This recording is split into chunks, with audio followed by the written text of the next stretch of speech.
గజం కేవలం 4,500 రూపాయలతో 165 గజాల భూమి కేవలం 8 లక్షలు మాత్రమే. నమస్కారం, welcome to temple tour with Gitanjali.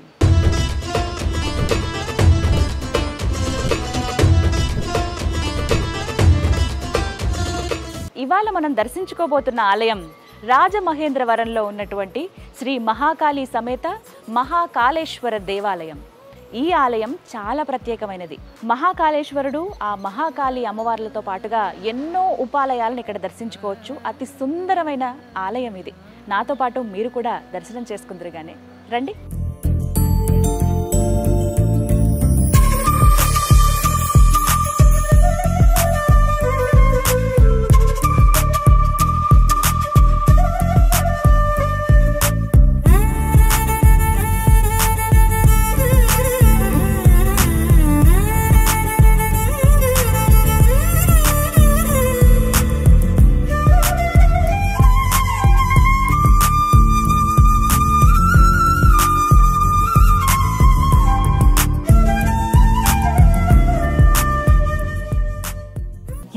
బాగుంది తెలుసా టెంపుల్. ఒక్కసారి లోపలికి అడుగు పెట్టగానే వేరే ప్రపంచంలోకి, వేరే లోకల్లోకి నేను వచ్చానేమో అన్నంత భావన కలుగుతుంది. డైరెక్ట్గా ఇలా స్వామివారి దగ్గరికి మనం వెళ్ళొచ్చు, కానీ అంతకంటే ముందు చుట్టూ కూడా మనకి ఎన్నో ఉపాలయాలు ఉన్నాయి. చిన్న చిన్న ఆలయాలు విగ్రహాల రూపంలో చాలా కళగా ఉన్నాయి అన్నీ కూడాను. సో ఒకసారి నాతో పాటు మీరు కూడా దర్శనం చేసుకోండి. దగ్గర దగ్గర ఒక 2 ఎకరాల స్థలం ఇది. పూర్తిగా దేవాలయాలు, చిన్న పెద్దవన్నీ కనిపిస్తాయి. రండి నాతో పాటు. ఇక్కడ గమనించారా, ఎవరైనా వృద్ధులు వచ్చినప్పుడు, లేకపోతే సరిగ్గా నడవలేని వాళ్ళు వచ్చినప్పుడు వాళ్ళకి వీలుగా ఇక్కడ చైర్స్ అరేంజ్ చేశారు. ఇలా తీసుకువెళ్ళడానికి కూడా, హెల్ప్ చేయడానికి కూడా కొంతమంది ఉంటారనమాట. సో అందరి గురించి ఆలోచించి దేవాలయం నిర్మించారనమాట. మొట్టమొదటిగా మనం దర్శనం చేసుకోవాల్సింది ఆదిదేవుడు గణపతిని కదా. సరే, ఫస్ట్ గణపతితోనే స్టార్ట్ చేద్దాం రండి. ముందుగా ఆ గణపతి దర్శనంతోనే మనకి ఆలయ ప్రదక్షిణ ప్రారంభమవుతుంది. ఉట్టిగా ప్రదక్షిణ చేస్తే ఏముంది, అలా చేసేవాళ్ళు కూడా ఈ కింది భాగం నుంచి అలా చేయొచ్చు. కానీ ఇలా ఆలయాలు చూసుకుంటూ వెళ్తే ఇంకా బాగుంటుంది. ముందుగా గణపతి, శ్వేతవర్ణంలో గణపతి చాలా ముద్దుగా కనిపిస్తున్నారు. తొండల్లో లడ్డు ఉంది. లడ్డు అంటే ఆయనకి ఎంత ఇష్టమో కదా, వినాయకుడు. ముందుగా ఆ వినాయకుడికి దర్శనం చేసుకుని చక్కగా స్వామివారి దర్శనం కూడా అవ్వాలి. మీ నాన్నగారిది, అమ్మగారిది, మీ అన్నగారిది అని చెప్పి తమ్ముడు గారిది. అలా కొంచెం ముందుకు వస్తే సుబ్రహ్మణ్య స్వామి, కార్తికేయ. ఎంత బాగుందో తెలుసా, నిజంగా ఒక చిన్న పిల్లోడు నుంచుంటే ఎలా ఉంటుంది, అంత కళగా ఉంది మొహం, నవ్వుతూ ఉన్నారు. ఇవన్నీ కూడా పాలరాతి విగ్రహాలు. ప్రతి ఒక్క విగ్రహంలో కూడా జీవకళ కనిపిస్తుంది. నిజంగా అలా ఉన్నారేమో అని. అదిగో ఎంత బాగున్నారు అయ్యప్ప, ముద్దుగా కనిపిస్తున్నారు. పంచలోహ విగ్రహాల్లో చూస్తాము, అలాగే బంగారంలో అలా చూస్తూ ఉంటాం, అలాగే నల్ల రాతిలో స్వామివారిని చూస్తూ ఉంటాం. కానీ ఇలా పాలరాతిలో ఇంత ముద్దుగా ఉన్నారు అయ్యప్ప. ఇలా మనం చకచకా చూసుకుంటూ వెళ్ళిపోవచ్చండి. నాతో పాటు మీరు కూడా దర్శనం చేసుకోండి. ఇగో ఇక్కడ శివపార్వతులు, అలాగే సుబ్రహ్మణ్య స్వామి, వినాయకుడు, అర్ధనారీశ్వరుడు, అర్ధనారీశ్వర రూపం, వీరభద్రుడు, అతి వీరభద్ర, భయంకర వీరభద్ర. ఇదిగోండి ఇక్కడ వీటి గురించి కూడా నేను విన్నాను. 12 జ్యోతిర్లింగాలు. మామూలుగానే ఈ క్షేత్రం 12 జ్యోతిర్లింగాల్లో ఒకటైనటువంటి ఉజ్జయినికి మరో రూపం అని చెప్తూ ఉంటారు. అయితే ఇక్కడ పూర్తిగా 12 లింగాలను కూడా ఇక్కడ మనకు వీక్షించే అదృష్టాన్ని కల్పిస్తూ ఉన్నారు. 12 జ్యోతిర్లింగాలు ఇక్కడ మనకు కనిపిస్తాయి. మొత్తం 12 జ్యోతిర్లింగాలు. ఒక ప్రదక్షిణ చేసుకుంటే అక్కడికి వెళ్ళినంత పుణ్యం లభిస్తుంది అని చాలామంది భక్తులు చెప్తున్న మాట ఇది. డైరెక్ట్గా ఎలాగో అక్కడికి వెళ్ళి చూసే అదృష్టం ఉందో లేదో తెలియదు నాకు. ఇప్పటివరకు 1-2 చూశాను అంతే, అన్నీ చూడలేదు. కానీ హరహర మహాదేవ శంభో శంకర, ఈ రకంగానైనా నీ దర్శన భాగ్యం కలిగింది స్వామి అనుకుని మనసారా తలుచుకుని ముందుకు వెళ్దాం రండి. ఆలయం లోపల అడుగుపెట్టినప్పుడే అసలు చూడ్డానికి 2 కళ్ళు సరిపోవట్లేదు. ఎటు చూసినా దేవుడి విగ్రహాలు కనిపిస్తున్నాయి. ఆర్కిటెక్చర్ అయితే అద్భుతంగా ఉంది. మీరు ఖచ్చితంగా రావాల్సిందే రాజమహేంద్రవరంలో ఉన్నటువంటి శ్రీ మహాకాళేశ్వర దేవాలయానికి. నటరాజస్వామి, ఆ శివయ్యకి ఎన్ని రూపాలో కదా, ఎన్ని రకాలుగా మనకి ఆయన దర్శనం ఇస్తారో. నటరాజస్వామి ఆర్ట్ సంబంధించిన ఆయన. డాన్స్ బాగా నేర్చుకోవాలనుకునే వాళ్ళు ముందుగా వారికే కదా మొక్కుకునేది. ఇక్కడ చాలా అద్భుతమైన విగ్రహం. నేను మామూలుగా చెబుతూ ఉంటాను ఎప్పుడైనా దేవాలయాలకు వెళ్ళినప్పుడు, నేను గమనించింది శివకేశవులు ఇద్దరికీ కూడా భేదం లేదు, ఇద్దరు ఒకటే అని చెప్పడానికి. ఇక్కడ అర్ధనారీశ్వర రూపం చూస్తాం కానీ ఇక్కడ పూర్తిగా ఒక్కసారి గమనించండి ఎంత బాగుందో. హరిహర మూర్తి ఎంత చక్కగా ఉన్నారో. ఓవైపుగా విష్ణుమూర్తి గదాధారుడై ఉన్నారు, మరోవైపు ఆ శివయ్య మెడలో నాగుపాము త్రిశూలం పట్టుకొని ఎంత ముద్దుగా ఉన్నారో. ఓం నమ శివాయ, నమో నారాయణాయ. హరిహరమూర్తి ఎక్కడ ఇలా అదృష్టం ఉండదేమో, ఇక్కడే దొరికింది. కాలభైరవ స్వామి. కాశీలో ఎంత వైభవంగా పూజలు జరుగుతాయో, మనకి ఎప్పుడైనా దృష్టి దోషాలు ఉన్నప్పుడు, ఏమన్నా పీడలతో బాధపడుతున్నప్పుడు ఒక్కసారి స్వామివారికి అభిషేకం చేసుకుని లేకపోతే దర్శనం చేసుకున్నంత మాత్రమే అవన్నీ కూడా తొలగిపోతాయి అని అంటారు. నమో కాలభైరవ. భైరవుడు కింద ముద్దుగా ఉన్నాడు. అలాగే ఇక్కడ లింగోద్భవ మూర్తి. ఓం నమః శివాయ, ఓం నమః శివాయ. కింద ఇక్కడ వాహనం చూసారా, ఎప్పుడు మనం అలా చూడము. ఇక్కడ వరాహం కనిపిస్తుంది, లింగోద్భవ మూర్తి. స్వామి ఓ పక్కన జింక, అలాగే ఇంకోవైపు శంఖం పట్టుకుని ఉన్నారు చేతుల్లో. 2 అభయ హస్తాలు మనకు కనిపిస్తున్నాయి. అలాగే పైన హంసను చూస్తూ ఉన్నారు. ఖచ్చితంగా ఒక్కొక్క విగ్రహానికి ఒక్కొక్క కథ ఉందండి, అవి తెలుసుకోవాలి. వచ్చి చూస్తే మీకు చాలా చాలా బాగుంటుంది. ఆ తర్వాత ఇక్కడ చూడండి, గజ సంహార మూర్తి. అంటే శివయ్య ఎన్ని రూపాల్లో మనకి దర్శనమిస్తున్నాడో అవన్నీ ఇక్కడ తెలుస్తాయి. గజ సంహార మూర్తి. ప్రతి ఒక్క విగ్రహంలోనూ ఆ చిరునవ్వు, మందహాసం కనిపిస్తోంది. మనం చూసిన వెంటనే మనం కూడా అలా చూస్తూ ఉండిపోతాం ఒక క్షణం. దక్షిణామూర్తి, ఆయన కూడా ఆ శివయ్య రూపమే కదా.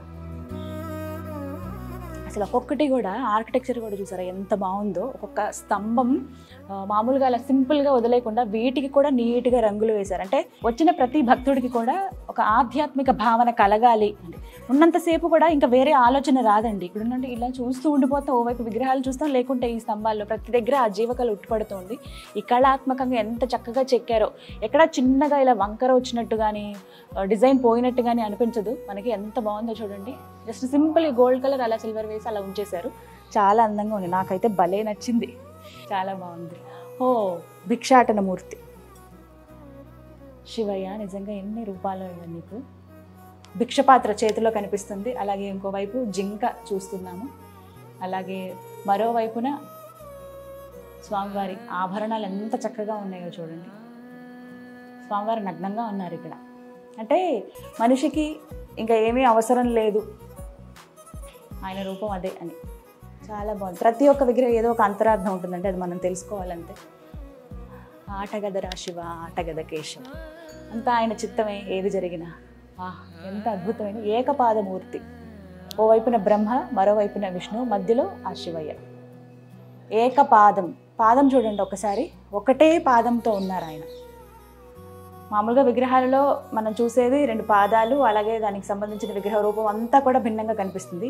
కానీ ఇక్కడ పాదాలు చాలా ప్రత్యేకం. ఏకపాదంతో స్వామివారు ఉన్నారు. ఓవైపు బ్రహ్మ, మరోవైపు విష్ణుమూర్తి మనకు కనిపిస్తారు. నిజంగా ఇక్కడికి రాకపోతే నేను చాలా చాలా మిస్ అయిపోయేదాన్నేమో. కుబేరుడు, ఆ వెంకన్న స్వామికి అప్పిచ్చిన వ్యక్తి కుబేరుడు. కుబేర పూజను చాలామంది చేసుకుంటూ ఉంటారు కదా.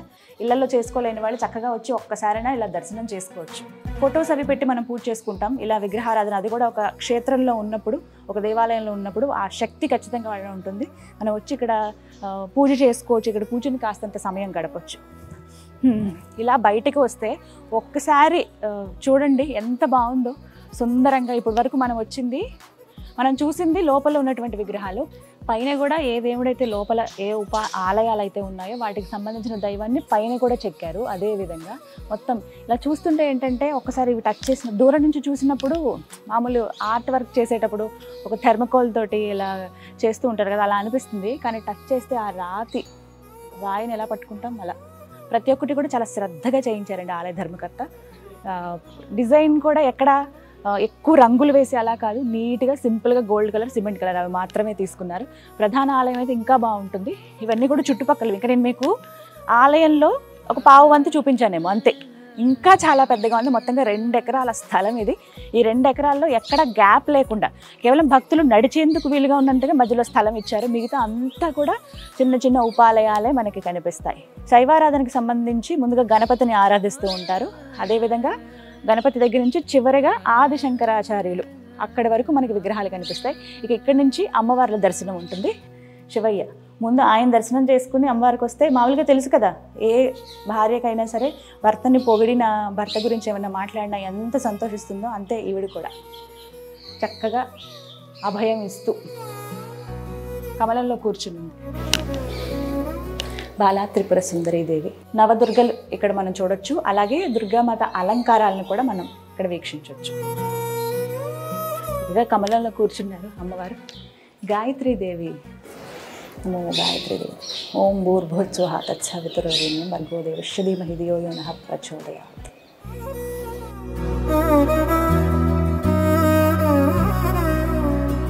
అన్నపూర్ణాదేవి, కాశీ అన్నపూర్ణాదేవి. సాక్షాత్ ఆ పరమేశ్వరుడికే అన్నం భిక్ష వేసినటువంటి తల్లి అన్నపూర్ణాదేవి. బాలా త్రిపుర సుందరీదేవి. మనకి దసరా సమయంలో అమ్మవారికి అలంకారాలు వేసేటప్పుడు ఇలా వేస్తూ ఉంటారు కదా, మనం ఆ సమయంలోనే చూడగలం, లేకపోతే ప్రత్యేకంగా ఆలయం ఉన్నప్పుడు చూడగలం. కానీ ఇక్కడ అదృష్టం ఉందండి, వచ్చి దర్శనం చేసుకోవచ్చు. శ్రీ మహాలక్ష్మీదేవి అమ్మవారు చక్కటి పసుపు రంగు చీరలో కనిపిస్తూ ఉన్నారు. అలాగే సరస్వతి మాత ఎంత చక్కగా నవ్వుతున్నారో చూడండి. విద్యాబుద్ధులు మనకి వసంగేటువంటి మహాతల్లి. రాజరాజేశ్వరి మాత. సకల సిరి సంపదలు మనకు కలగాలంటే ముందుగా అమ్మవారికి దర్శనం చేసుకున్న ఆ భాగ్యం మనకు కలుగుతుంది. అమ్మవారికి కుంకుమాభిషేకాలు ఇలాంటివి చేస్తే ఇంకా అది మహద్భాగ్యమే. మహిషాసుర మర్ధిని. ఆ మహిషుడిని సంహరించి దుష్టుల్ని ఏ విధంగా అయితే ఆమెను సంహరించిందో, ఒక వ్యక్తిని చంపినందుకు ఆమె చాలా చాలా బాధపడుతూ ఉంటుంది. ఆయన కూడా కుమారుడే కదా, అందరూ ఆ తల్లి పిల్లలే కదా. కానీ అక్కడ చెప్పే అంతరార్థం ఏంటి అని అంటే, మనలో కూడా అలాంటివి ఏమన్నా మలినాలు కానీ, చెప్పుకోలేని విషయాలు కానీ, చెడు విషయాలు ఏమైనా ఉంటే అవి కూడా మనంతట మనమే సంహరించుకోవాలి. ఆ తల్లిని దర్శించుకుంటే మనలో ఉన్న చెడు గుణాలు కూడా పోతాయి. ఖచ్చితంగా ప్రతి మనిషిలో మంచి చెడు చూస్తాం కదా, అది మనమే తగ్గించుకోవాలి.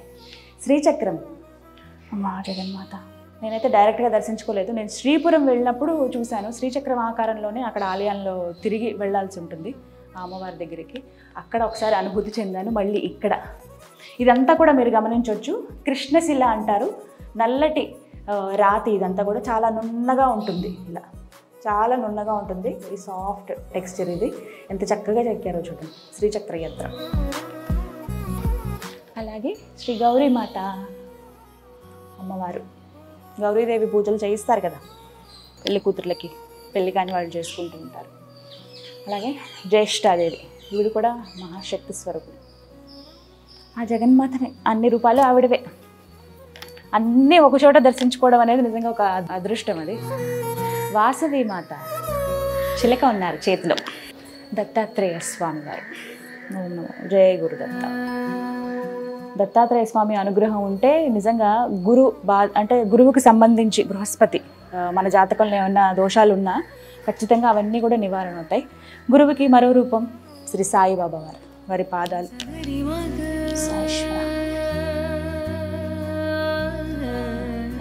సేమ్ అండి, షిరిడీలో ఎలా అయితే స్వామివారు ఉంటారో అదే విధంగా ఉంది. ఆయన నిజంగా కూర్చున్నప్పుడు ఎలా ఉండేవాళ్ళు, రుద్రాక్ష మాల వేశారు, అలా కూర్చుని ఉన్నారు. నీ బాధలు చెప్పుకో నేను వింటాను అన్నట్టుగా. ఆయన రూపమే చాలా సౌమ్యం, శ్రద్ధ సబూరి, అదే కదా ఆయన చెప్పేది. సాయినాథ. ఇక మనం చూసినటువంటి శైవ ఆరాధనకి సంబంధించి మొట్టమొదట మనం చూసిన వినాయకుడు. ఇక చివరిగా మనం ఇక్కడ దర్శించుకునేది ఆది శంకరాచార్యులు. వారు కూడా నడిచే దైవం, సాక్షాత్తు ఆ శివయ్య స్వరూపం. వారి అనుగ్రహం ఉంటే మనకి విద్యాబుద్ధులు, మనం చేసేటువంటి పని మీద ఏకాగ్రత, దృష్టి కలుగుతాయని చెప్పి నేను కనుక గురువు గారు చెప్పినప్పుడు విన్నాను. ఇటువైపు నేను ఇప్పుడు మీకు దగ్గర ఆలయంలో పావు కన్నా కొంచెం ఎక్కువ వంతు చూపించినట్టు ఇంకా చాలా చాలా ఉంది. మొత్తంగా మనకి 4 ప్రధాన గోపురాలు కనిపిస్తాయండి. ప్రతి మార్గం నుంచి రావచ్చు. అయితే సరిగ్గా ఆలయానికి వెనక వైపునే మనకి శ్మశాన వాటిక ఉంటుంది. ఆ శ్మశానం నుంచి వచ్చినటువంటి బూడిద ఏదైతే ఉందో ఆ భస్మంతోనే స్వామివారికి అభిషేకం చేస్తారు. అది చాలా అద్భుతమైన ఘట్టం. ఇది ఇక్కడ చాలా ప్రత్యేకం. మామూలుగా చితాభస్మంతో అభిషేకం అనేది ఉజ్జయిని మహాకాళేశ్వర ఆలయంలో మాత్రమే చేసేవారు. ఇప్పుడు అక్కడ కూడా చేయటం లేదు. కొన్ని రకరకాల పరిస్థితుల వల్ల అక్కడ ఆపటం జరిగింది. కానీ ఆ తర్వాత జరిగింది మాత్రం రాజమహేంద్రవరంలో ఉన్నటువంటి ఈ మహాకాళేశ్వర దేవాలయంలోనే. ప్రతినిత్యం 365 రోజులు ఇక్కడ కుల మత వర్ణం ఇలా భేదాలు ఏవి లేకుండా అది ఎవరిదైనా సరే ఉదయం నుంచి సాయంత్రం వరకు వచ్చినటువంటి ఆ భస్మాన్ని ఒక పాత్రలో వేసి అది తీసుకొచ్చి స్వామివారికి ఉదయం 4 గంటల నుంచి 5:30 వరకు అభిషేకం జరుపుతారనమాట. ఇదొక ద్వారం. ఇక్కడే దీని వెనకాలే శ్మశానం ఉంటుంది. క్లోజ్ చేశారు చూసారా, షట్టర్ లాగా వేసేసారు, 2 డోర్స్ లాగా. దీని వెనకాలే మనకి శ్మశాన వాటిక ఉంటుంది. చాలా డౌన్కి ఉంటుంది కిందకి. ఈ ఆలయం ఈ ఎత్తులో ఉందంటే దగ్గర దగ్గర 40 అడుగులు పైకి ఇలా ఎత్తి అంత అక్కడి నుంచి ఆలయాన్ని నిర్మింపజేశారనమాట. చాలా అద్భుతం. ఎవరు ఊహించరు. నేను ఆలయ నిర్మాణం గురించి తెలుసుకున్నప్పుడు నాకే ఆశ్చర్యం అనిపించింది చాలా. ఇదిగోండి ఇక్కడి నుంచి చూడొచ్చు, ఇటువైపుగా మనకి రైట్ సైడ్కి ఇక్కడ శ్మశానం కనపడుతుంది. అక్కడి నుంచి తీసుకొచ్చిన చితాభస్మంతోనే స్వామివారికి అభిషేకం చేస్తారు ఉదయం పూట. ఇక్కడి నుంచి గోదావరి కూడా కనిపిస్తుంది. ఎంత బాగుందో, సుందరమైన ప్రదేశం. ఓవైపు గోదావరి కనిపిస్తుంది, మరోవైపు దేవాలయం. చాలా అరుదుగా చూస్తాం కదా ఇలాంటి సందర్భాలు, ఇలాంటి దృశ్యాలు. మనం ఇక్కడ నుంచి ఇంకొక నిర్మాణం కూడా చేపడుతున్నారు, త్వరలో జరుగుతుందట. అంటే ఎవరైతే చితాభస్మం అభిషేకంలో పాల్గొంటారో వాళ్ళు ఇప్పుడు ఆలయంలోనే స్నానాదులు ఆచరిస్తూ ఉన్నారు. అయితే ఇప్పుడు ఏంటంటే అదే గోదావరిలో స్నానం ఆచరిస్తే ఇంకా పుణ్యం కదా అని చెప్పి ఇక్కడి నుంచి ఒక బ్రిడ్జ్ ఏర్పాటు చేస్తున్నారట ఆలయ ధర్మకర్తలు. డైరెక్ట్గా వెళ్ళి అక్కడ గోదావరిలో స్నానం చేసి మళ్ళీ స్వామివారి దర్శనం చేసుకుని ఇంటికి వెళ్ళే విధంగా. ఎంతటి అదృష్టమో కదా. అంటే భక్తులకి అన్ని రకాల సౌకర్యాలు ఇక్కడ ఏర్పాటు చేస్తున్నారు. వచ్చిన వాళ్ళు శివయ్యని దర్శనం చేసుకున్నామా, ఒక వేరే ప్రపంచంలోకి మనం వెళ్ళామా అనే భావన కలిగించడానికి, అడుగడుగున భక్తిభావం పెంపొందించడానికి ప్రయత్నిస్తూ ఉన్నారు. చాలా బాగుంది ఈ ప్లేస్. అయితే నాకు ఇక్కడే ఉండిపోవాలనిపిస్తుంది. కానీ ఆలయం మీకు చాలా తక్కువ చూపించాను, ఇంకా పూర్తిగా ఆలయం చూద్దాము పదండి. ఇక్కడ కలర్ మాత్రం భలే వేశారు, కాంబినేషన్. మొత్తం టెంపుల్ అంతా కూడా మధ్యలో మనకి రంగురంగుల గోపురాలు కనిపిస్తాయి, కానీ చుట్టూతా సిమెంట్ కలర్ అలా గోల్డ్ కలర్ తీసుకున్నారు. ఇక మనం ఇప్పుడు చూడబోతుంది వైష్ణవ ఆరాధనకి సంబంధించి. ముందుగా విశ్వాక్షుడికి పూజ చేస్తారు, అందుకే ప్రధానంగా ఆయన్నే ముందుగా ఉంచారు. వారి దర్శనం తర్వాత మిగతా దేవీ దేవతల దర్శనానికి వెళ్దాం. శ్రీ విశ్వాక్షుడు. మామూలుగా వెంకటేశ్వర స్వామిని మనం నల్లటి శిలలో చూస్తూ ఉంటాం, కానీ ఇక్కడ పాలరాతిలో దర్శనం ఇస్తున్నారు. చాలా అరుదు స్వామివారు అలా కనిపించడం. ప్రతి ఒక్క విగ్రహంలో ఎంత చక్కటి కళ ఉందండి. కళ్ళు కానీ ఆ నవ్వు కానీ ఎంత బాగుంది. ఆ శిలను చెక్కేవాళ్ళు కూడా మనసు పెట్టి చెక్కినట్టున్నారు, అందుకే అంత చక్కగా ఉన్నాయి.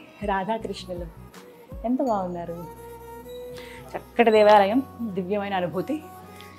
సీతారాములు ఎంతటి భాగ్యమో కదా ఇది, ఇలా వారందరినీ దర్శించుకోవటం అనేది. సీతారామ లక్ష్మణుడు ఆంజనేయ స్వామి. అలాగే సత్యనారాయణ స్వామి వ్రతాలు ఆచరించేటప్పుడు చక్కగా మనం ఫోటో పెట్టుకుని ఇంట్లో పూజ చేస్తూ ఉంటాం. ఇక్కడ విగ్రహ రూపంలో నిలువుగా స్వామివారు కనిపిస్తూ ఉన్నారు. ఇక్కడ ప్రతి కోణం అంటే మనకి కార్నర్స్లో చాలా ప్రత్యేకమైన చూస్తున్నాము. ముందుగా మనం శైవారాధనకు సంబంధించి దర్శనాలు చేసుకునేటప్పుడు 12 జ్యోతిర్లింగాలు చూసాం. అలాగే అమ్మవారి వైపు ఇటువైపు వచ్చినప్పుడు శ్రీచక్రం చూసాము. ఇక్కడ ఒక్కసారి ఇలా లోపలికి రండి, ఎంత ప్రత్యేకంగా మనకి ఒకటే విగ్రహానికి 2 ముఖాలలాగా, ఒకవైపున ఒక దేవుడు మరోవైపున ఇంకొకటి కనిపిస్తాయి. ముందుగా సుదర్శనమూర్తి మనకి దర్శనమిస్తారు. ఈయన సుదర్శనమూర్తి. ఇక ఇటువైపున జ్వాల నరసింహస్వామి. నిజంగా స్వామివారు అలా కూర్చున్నారు, ఆ ఉగ్ర రూపంలో ఉంది. ఆయన రూపం ఉగ్రమే అయినా భక్తులకి, ఆయన్ని ప్రేమించే వాళ్ళకి ఎప్పటికీ ఆయన శాంతమూర్తి. ఎన్ని భుజాలు ఉన్నాయో స్వామికి, ఇంత చక్కగా చెక్కారు ప్రతి ఒక్కటి కూడా. ఆభరణాలు ఉన్నట్టుగా మనకు గోల్డ్ కలర్ అలా కనపడకపోయినా ఎంత నిండుగా కనిపిస్తున్నాయో చూడండి, ప్రతి ఒక్కటి ఉన్నట్టుగా. సూర్యభగవానుడు నమో ఆదిత్యాయ. ప్రత్యక్ష దైవం మా సూర్యభగవానుడు. పాలరాతిలో మామూలుగా అయితే మనం దర్శనం చేసుకోగలమా, చూడగలమా ఆ వెలుగు అదంతా, కానీ ఇక్కడ చక్కగా విగ్రహ రూపంలో మనం చూడొచ్చు. విద్యాలక్ష్మి. ఇక్కడ నుంచి మనం చూడొచ్చు లక్ష్మీదేవుల దర్శనం ఉంటుందండి. అష్టలక్ష్మిని మనం దర్శనం చేసుకోవచ్చు. ముందుగా విద్యాలక్ష్మి, సంతాన లక్ష్మి, బుజ్జి బాలుడిని చేతిలో పెట్టుకుని. చాలామంది సంతానం లేక ఇబ్బంది పడుతున్న వాళ్ళు వచ్చి జస్ట్ ఒక దర్శనమైనా చేసుకుంటారు, ఆ భాగ్యం మాకు కలిగించి తల్లి అంటే. ఇలా చాలా నిదర్శనాలు కూడా ఉన్నాయి ఇక్కడ ఆలయంలో. వచ్చిన వాళ్ళు ఆ మహాకాళేశ్వరుడికి దండం పెట్టుకుని ఇలా అమ్మవారికి దండం పెట్టుకుంటే మా కోరిక నెరవేరిందండి. చాలామంది భక్తులు చెప్పిన మాట ఇది. మరొక లక్ష్మి, గజలక్ష్మీదేవి. బుజ్జి బుజ్జి ఏనుగులు కనిపిస్తున్నాయి చూడండి కింద, చిన్న ఏనుగులు. గజలక్ష్మి మాత ఎంత ప్రశాంతంగా ఉందో. మనం ఇంకా వేరే ఆలోచన కూడా రావట్లేదు. అంటే నార్మల్గా ఫోన్ సెల్ ఫోన్ చూస్తామో లేకపోతే ఎక్కడో డైవర్ట్ అవుతాం. ఈ ఆలయానికి వస్తే ఇంకా దేవుళ్ళని దర్శనం చేసుకోవడానికే మనకి సమయం సరిపోతుంది. వచ్చిన కాసేపు అయినా హ్యాపీగా దర్శనం చేసుకుని ప్రశాంతంగా దండం పెట్టుకుని వెళ్ళొచ్చు. నాకు తెలిసి ఒక 2-3 గంటలు పడుతుందేమో అన్నీ మొత్తం డీటెయిల్డ్గా చూస్తే. మీరు స్వయంగా వచ్చి చూస్తే ఇంకా మంచి అనుభూతి కలుగుతుంది. తప్పకుండా రండి. రాజమహేంద్రవరంలో ఉంది దేవాలయం. ఇక ఇప్పుడు ధనలక్ష్మీదేవి. డబ్బులు ఏదైనా మనకు డబ్బులతోనే పని కదా, ఇప్పుడు డబ్బులు ఉండాలి. ఇక ధాన్యలక్ష్మి అమ్మవారు. ఇక్కడ ఆలయంలో ఇంకొక ప్రత్యేకత అండి, మనం రకరకాల విగ్రహాలను చూస్తున్నాము. కొన్ని అయితే మనం ఎక్కడ చూడనివి కూడా ఉన్నాయి, నేనైతే ఎక్కడ గమనించని విగ్రహాలు కూడా ఉన్నాయి. అలాంటప్పుడు మీకు ఏంటంటే ఆ విగ్రహం గురించి మనకు తెలియదే, అసలు ఎందుకు ఈ అవతారం ఉంది, ఎలా ఉంది అని మనం తెలుసుకోవడానికి మనం ఎలా సెర్చ్ చేస్తాం, సెర్చ్ చేసి ఇంటికి వెళ్ళి మళ్ళీ మర్చిపోతాం. అంతా కాదు, అప్పటికప్పుడే అందరి దగ్గర మొబైల్ ఫోన్స్ ఉంటాయి కదా, చక్కగా మన ఫోన్ తీసుకుని ఇక్కడ ఒక QR కోడ్ ఇచ్చారు. ఇది మనం స్కాన్ చేస్తే ఆ అమ్మవారి విగ్రహం ఏదైతే ఉందో, లేకపోతే అయ్యవారి విగ్రహం ఏదైతే ఉందో దాని ప్రత్యేకత ఏంటనేది డీటెయిల్డ్గా తెలుసుకోవచ్చు. సో ఈ రోజుల్లో ప్రతి ఒక్కరి దగ్గర ఫోన్స్ ఉంటాయి, చిన్నవాళ్ళ నుంచి పెద్దవాళ్ళ దాకా. సో వెంటనే తెలుసుకోవచ్చు. మీ పిల్లలు ఎవరైనా వచ్చి ఏంటి అని అడిగినా కూడా వాళ్ళకి వివరించవచ్చు. ఆ సదుపాయం అది ఒక సువర్ణ అవకాశం అనేది చెప్పుకోవాలి. మామూలుగా అయితే మనం ఇంటికి వెళ్ళాక మర్చిపోతాం కదా, కానీ ఇక్కడికిక్కడే తెలుసుకోవచ్చు అనమాట ఎప్పటికప్పుడు. అమ్మవారు వీరలక్ష్మీదేవి. ఏదైనా పని చేసి అనుకున్నప్పుడు మనం ధైర్యంగా చేయగలము, కానీ ఎక్కడో కొంచెం తడబడుతున్నాం అన్నప్పుడు అమ్మవారిని దర్శనం చేసుకుంటే చాలా హాయిగా ఉంటుంది. ఆదిలక్ష్మీదేవి. ఎర్రటి చీర, ఎంత ముద్దుగా ఉన్నారు అమ్మవారు. చిన్ని ఏనుగు భలే ఉంది. ఆభరణాలు ప్రతి ఒక్కటి కూడా ఎంత కళగా ఉన్నాయో, ప్రతి విగ్రహం చాలా చక్కగా అనిపిస్తున్నాయి. ఇక శ్రీ విజయలక్ష్మీదేవి. మనం అనుకున్న పనులన్నీ సక్సెస్ అవ్వాలి చూసేవాళ్ళకి అని కోరుకుంటున్నాను. హయగ్రీవ. లక్ష్మీ హయగ్రీవ. అమ్మవారిని చక్కగా ఒళ్ళో కూర్చోబెట్టుకుని ఉంది. హయగ్రీవ రూపం. లక్ష్మీ నరసింహస్వామి. ఫేస్ చూసారు ఎంత చక్కగా ఉందో. మామూలుగా అయితే మనకి ఉగ్ర రూపంలో ఉన్నట్టుగా అలా ఉంటుంది, నవ్వుతున్నట్టుగా. సింహం ఆనందంతో ఉన్నప్పుడు, హ్యాపీగా ఉన్నప్పుడు ఎలా ఉంటుందో అలాగే ఉంది. సింహం ముఖం అచ్చం అలాగే కనిపిస్తుంది కదా, ఆ జూలు అవన్నీ భలే ఉంది. అమ్మవారిని ఒళ్ళో కూర్చోబెట్టుకుని ఉన్నారు. అనంత పద్మనాభస్వామి. బొడ్డు లోపల నుంచి బ్రహ్మ బయటికి కనిపిస్తారు అమ్మవారి పాదాల దగ్గర. ఆ విష్ణుమూర్తి ఎంత చక్కగా ఉన్నారో. అనంత పద్మనాభుడు. పైన ఆదిశేషు, కిందంతా చుట్లు ఉండి అనంత పద్మనాభస్వామి తెలుసు కదా, అత్యంత సంపద కలిగినటువంటి భగవానుడు. ఓ పూరి జగన్నాథ్. అక్కడికి వెళ్తామో లేదో తెలియదు, కానీ ఇక్కడ అందరి దేవుళ్ళ దర్శనం అయిపోతుంది. శ్రీకృష్ణుడు, సుభద్ర, బలరాముడు. ఇదే ఏకైక రూపం అనుకుంటా అన్నలిద్దరిని చెల్లెల్ని పూజించేటువంటిది సాంప్రదాయం. ఇక ఇక్కడి నుంచి చూడొచ్చు ప్రత్యేకంగా దశావతారాల్ని మనం దర్శించుకునే భాగ్యం కలుగుతుంది. ముందుగా మత్స్యావతారం చేప రూపంలో స్వామివారు ఏదైనా దుష్టుల నుంచి ఈ ప్రపంచాన్ని, అలాగే ఈ విశ్వాన్ని, అలాగే మనలందరినీ కాపాడడానికి ఎన్నో అవతారాలు ఎత్తారు. అందులో ఈ దశావతారాల గురించి మాట్లాడుకుంటే ముందుగా మత్స్యావతారం, తర్వాత కూర్మావతారం. దేనికవి చాలా ప్రత్యేకంగా కనపడతాయి. ఈ దశావతారాల గురించి చాలామందికి తెలిసిందే. ఇప్పుడు వచ్చి పిల్లలకి చెప్పాలనుకున్నప్పుడు, వాళ్ళల్లో కూడా ఒక ఆధ్యాత్మిక భావన పెంచాలి అనుకున్నప్పుడు, మన పురాణాలు ఏంటి, మన ఇతిహాసాలు ఏంటి అవన్నీ చెప్పాలనుకున్నప్పుడు ఇలాంటి దేవాలయాలకు తీసుకొస్తే సరిపోతుందండి. మొత్తం అంతా కూడా వాళ్ళకి ఇక్కడ అర్థమైపోతుంది.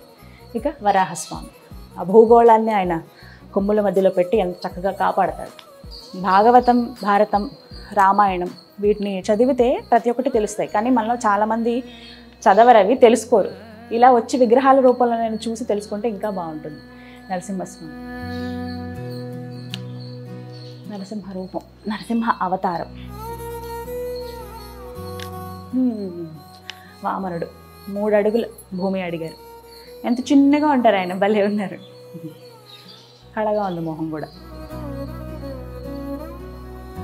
ప్రతి ఒక్క కార్నర్లో చెప్పాను కదా ప్రత్యేకంగా మనకి విగ్రహాలు అనేవి చూస్తున్నాము. ఇక్కడ మనం చూస్తున్నాము నవలింగాలు. ఇవి చాలా ప్రత్యేకం అండి. ఈ నవలింగాలు ఎక్కడా మీరు చూసుండరండి ఇలా లింగాలని. నవలింగాలు ఇక్కడ ప్రత్యేకం ఏంటంటే, ఏవైతే మనం శివయ్యకు నవధాన్యాలను సమర్పిస్తాం కదా, ఒక్కొక్క గ్రహానికి ఒక్కొక్క ధాన్యం ప్రత్యేకంగా ఉంటుందని చెప్తారు. ఆ ధాన్యం ఏదైతే రంగులో ఉంటుందో ఆ రంగులో ఇక్కడ మనకి లింగాలు కనిపిస్తూ ఉన్నాయి.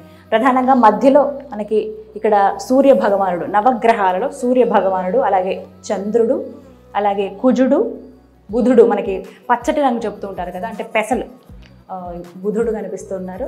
అలాగే శుక్రుడు కొంచెం లైట్ పెసర గ్రీన్ కలర్లో, అలాగే ఇక్కడ బృహస్పతి అంటే గురుడు, ఇక నల్లటి రంగు అంటే అందరికీ తెలిసిందే కదా, శనీశ్వరుడు, అలాగే రాహుకేతువులు, వీళ్ళు కూడా మొత్తంగా ఈ నవగ్రహాలు నవధాన్యాలు ఏవైతే ఉంటాయో ఆ రంగుల్లో మనకి ఇక్కడ శివయ్య దర్శనమిస్తున్నారు లింగాల రూపంలో. ఎవరైతే ఈ నవగ్రహ దోషాలతో బాధపడుతూ ఉన్నారో, మేము పూజ చేయించుకోవాలనుకుంటున్నాం అనుకునే వాళ్ళు ఇక్కడికి వచ్చి చక్కగా అభిషేకాలు చేసుకోవచ్చు, దీపారాధన చేస్తారు, నైవేద్యాలు సమర్పిస్తారు. వాళ్ళకు ఉన్నటువంటి దోషాలు తొలగించిన ప్రయత్నంలో భాగంగా ఈ పూజలన్నీ చేసుకోవచ్చండి. ఇంతటి మహద్భాగ్యం చక్కగా మనకి ఈ టెంపుల్లో లభిస్తుందన్నమాట. దశావతారాల్లో మిగిలినవి కొనసాగిస్తే పరశురాముడు, రాముడు, పరశురాముడు, ఇంకో రామయ్య. అంతటి అందమో కదా, ఆజానుబాహుడు, అరవింద దళాక్షుడు. ఎక్కడున్నా ఆయన అందరికీ ఆదర్శప్రాయమే. ఏకపత్ని వ్రతుడు, తండ్రి మాటను శిరసావహించిన కృష్ణయ్య. ఎంత బాగున్నారు. మామూలుగా అందం అంటే ఆడవాళ్ళని వర్ణిస్తారు కానీ కృష్ణయ్య అందం ముందు ఎవరు పనికిరారండి, అంత బాగుంటారు. బుద్ధుడు, ఇది కూడా ఆ స్వామివారి అవతారం లాగానే చూస్తారండి. బుద్ధుడు నిజంగా ఆయనకి జ్ఞానబోధ అవ్వడము, తర్వాత ఆయన మిగతా వాళ్ళందరికీ అది బోధించడం. ఆయన ఇప్పటికీ ఇప్పుడు మీరు గమనిస్తున్నారా, చాలా ఇళ్లల్లో బుద్ధుడి విగ్రహాలు చూస్తున్నాం మనం. అసలు ఆయన ఎప్పుడు అప్పటి నుంచి ఉన్నప్పటికీ మిగతా వేరే విగ్రహాలు అవి ఇవి చూసేవాళ్ళం, కానీ ఈ రోజుల్లో ఒక ఇంట్లో జస్ట్ ఒక వాల్ పేపర్ లాగా అయినా సరే కనీసం బుద్ధుడిని పెట్టుకుంటున్నారు. ఎందుకంటే ప్రశాంతత, ఏకాగ్రత కలుగుతాయనే ఉద్దేశంతో. ఇక బద్రీనాథుడు, అక్కడి దాకా వెళ్ళగలమో లేదో కానీ ఇక్కడే అన్ని దర్శనాలు అయిపోతున్నాయి. స్వామి ఎంత చక్కగా కూర్చున్నారు, అభయహస్తం. వచ్చినట్టు మొక్కుకో, నీ బాధలు ఏమైనా ఉంటే చెప్పు, నేను తీరుస్తాను అన్నట్టుగా. ఇక ఇక్కడ మనం ఉపాలయాలను దర్శించుకున్న భాగంగా శ్రీ రామానుజాచార్యులు, కమండలాలు, రుద్రాక్షమాల, ఎంత బాగున్నారో. కమండలాలు అలాగే మాలని ధరించారు, చేతిలో ఒక కర్ర, ఎంత బాగుందో. ఇవి నేను చరిత్ర గురించి చూసినప్పుడు కొన్ని సినిమాల ద్వారా తెలుసుకున్నాను వీళ్ళు ఎంతటి మహత్పురుషులో అని చెప్పి. మీరు ఇందాక గమనించే ఉంటారు, మొట్టమొదట వినాయకుడితో ప్రారంభిస్తే కనుక శివతత్వాన్ని బోధించిన ఆది శంకరాచార్యులు మనకు అక్కడ ఆ చివరగా మనం వారిని దర్శనం చేసుకుని పక్కకు వస్తాము. ఇక్కడ ఏంటంటే విశ్వాక్షుడిని దర్శనం చేసుకుంటాం ముందుగా, మనకి విష్ణుతత్వాన్ని బోధించినట్టుగా. ఆ తర్వాత చివరగా మనం దర్శనం చేసుకునేది రామానుజాచార్యుల్ని. అంటే రెండు తత్వాల్ని బోధించింది. ఎవరు ఎన్ని చెప్పినా శివకేశవులు ఇద్దరూ ఒకటే, కానీ ఎవరి రూపం వాళ్ళది, ఎవరి భక్తులు వాళ్ళకు ఉన్నారు. వారు చెప్పేది ఒకటే, మనుషులంతా ఒకటే, మనం చేసే పని మంచిగా ఉండాలి, అది తిరిగి మనకు వస్తుంది. అదే వాళ్ళు వివరించారు. పరుల పట్ల కూడా మనం అంతే విధంగా ఉండాలి మంచిగా అనేది వాళ్ళ బోధన. ఇలాంటివి ప్లేసెస్కి వస్తే చాలా విషయాలు తెలుసుకుంటాం. ఏంటో ఈ ఆలయం నిర్మించి 2 సంవత్సరాలు అవుతున్నా ఇప్పుడే కట్టారేమో అన్నంత బాగుందండి. ఎంత చక్కగా మెయింటైన్ చేస్తున్నారో తెలుసా. ప్రతి ఒక్కటి ఆ మెయింటెనెన్స్ కానీ, ఉన్న భక్తులు కానీ, కూర్చోడానికి కూడా అనువైన ప్రాంతం ఇది. చాలా రిలాక్స్డ్గా హాయిగా అనిపిస్తుంది. కాసేపు ఇక్కడ బయటే కూర్చోవాలని, కానీ బయట కూర్చుంటే ఎలా, లోపలికి వెళ్ళాలి కదా దర్శనానికి. ఇదిగోండి ఇప్పుడు మీరు చూస్తున్నది ప్రధాన ఆలయం. గోపురం చూసారా ఎంత బాగుందో. అలాగే ధ్వజస్తంభం కూడా మనకి గోల్డ్ కలర్లో ఇంకా వీటిలో కలిసిపోయింది. జస్ట్ సైడ్ నుంచి చూస్తే తెలుస్తుంది. ప్రధాన గోపురం ముందుగా ఉంటుంది మనకి. ఇంకా నెక్స్ట్ 2 పెద్ద పెద్ద గజరాజులతోటి స్వాగతం పలుకుతున్నట్టుగా మనకు కనిపిస్తుంది. స్వామివారిని దర్శించుకోవడానికి 4 గోపురాలు ఉన్నాయి. అయితే ముందుగా స్వామిని దర్శించుకునే కన్నా ముందు నవగ్రహాల దర్శనం చేసుకోవడం అనేది చాలా పుణ్యప్రదం అని చెప్తూ ఉంటారు. వెళదాం. ఇక్కడ ప్రత్యేకత ఏంటంటే మామూలుగా నవగ్రహాలు ఉన్నప్పుడు కేవలం ఆ గ్రహానికి సంబంధించిన విగ్రహం మాత్రమే చూస్తాం. శనిగ్రహం, సూర్యభగవానుడు, చంద్రుడు, రాహుకేతువులు, బుధుడు, శుక్రుడు, గురుడు, కుజుడు, ఇలా ఇవి మాత్రమే చూస్తాం. కానీ ఇక్కడ స్పెషాలిటీ ఏంటో తెలుసా? ఒక్కసారి ఇక్కడ గమనించండి. ఇక్కడ ఉన్నది కుజుడు అనుకోండి. కుజుడు అలాగే వారి భార్య అలాగే వారి వాహనం మొత్తం అన్నీ కలిపి ఉంటాయన్నమాట.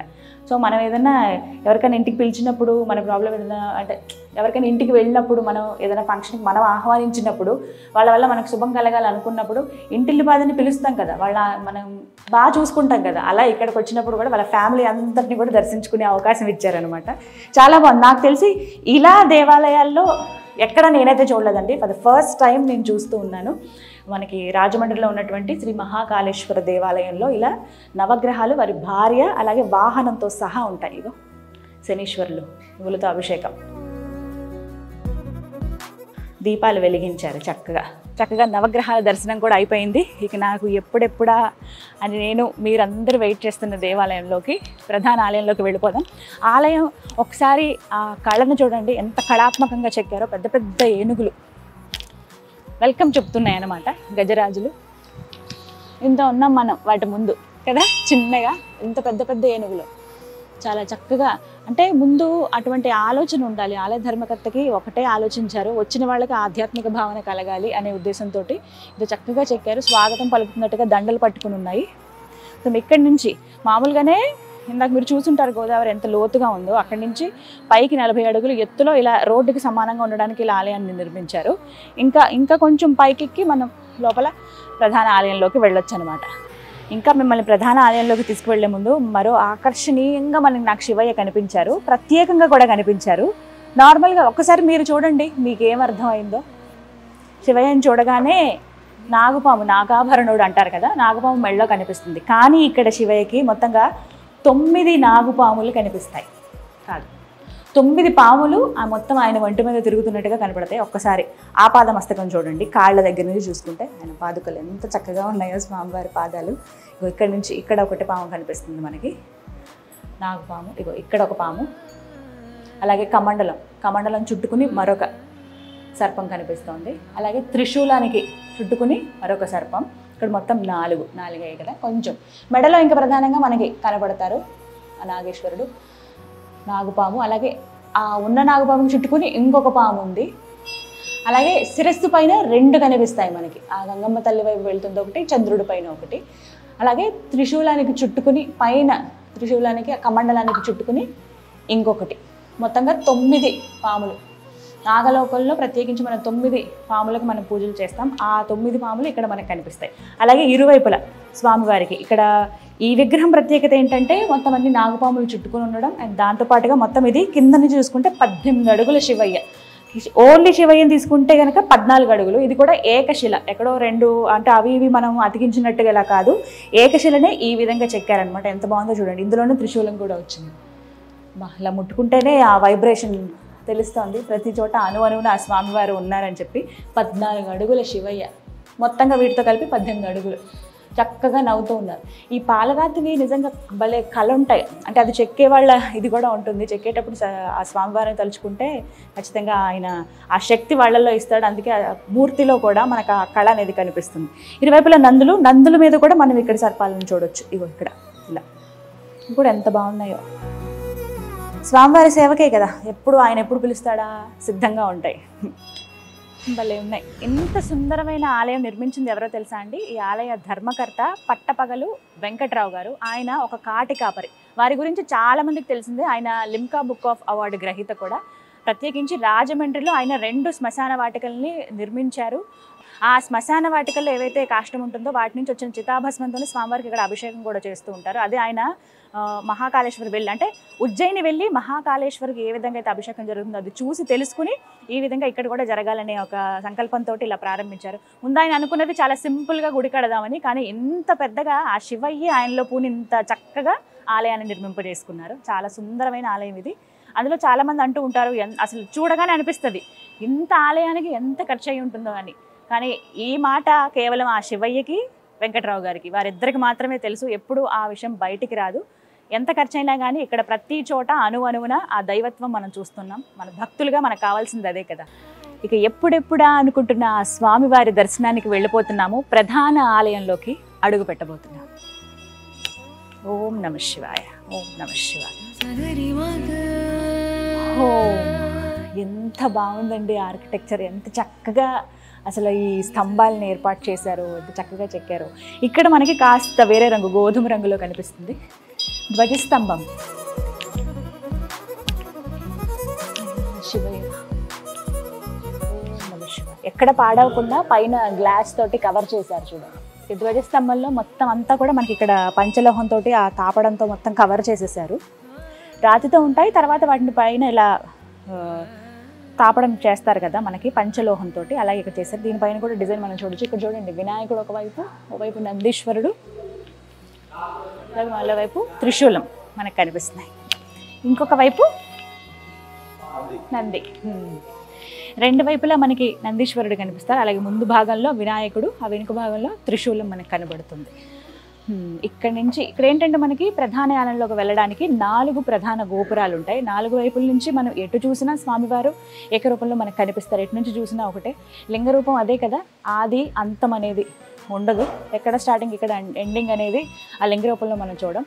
అయితే ఇక్కడ ప్రత్యేకత ఏంటంటే స్వామివారు గోదావరి వైపుగా చూస్తారనమాట. ఉత్తరముఖంగా చూస్తూ మనకి ఇక్కడ కనిపిస్తారు. ఎందుకంటే స్వామి చూపు అనేది ఇలా జనసంచారం వాటి మీద అలా పడకూడదు. అసలు అలాంటి ప్లేస్లో మనకి కాపురాలు ఉండడం కానీ ఇల్లులు ఉండడం కానీ అవేవి ఉండవు కదా. అలాగే ఇక్కడ కూడా అదే ఫాలో అవుతూ ఉన్నారు. గోదావరి వైపుగా స్వామివారు చూస్తూ ఉంటారు.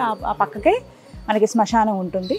ఇక్కడ డైరెక్ట్గా తలుపులు ఇలా ఓపెన్ చేస్తే స్వామివారు ఆ గోదావరి వైపు అంటే పారే నది వైపు స్వామివారి చూపు ఉండే విధంగా ఆలయాలు నిర్మిస్తారు.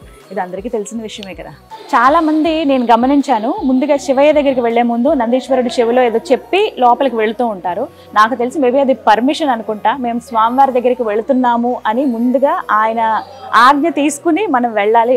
ఆయన యాక్సెప్ట్ చేస్తే ఇంకా మన స్వామివారి దర్శనానికి వెళ్ళిపోయినట్టే. ఎందుకంటే ఆయన ఎప్పుడూ స్వామివారి సేవలో తరిస్తూ ఉంటారు.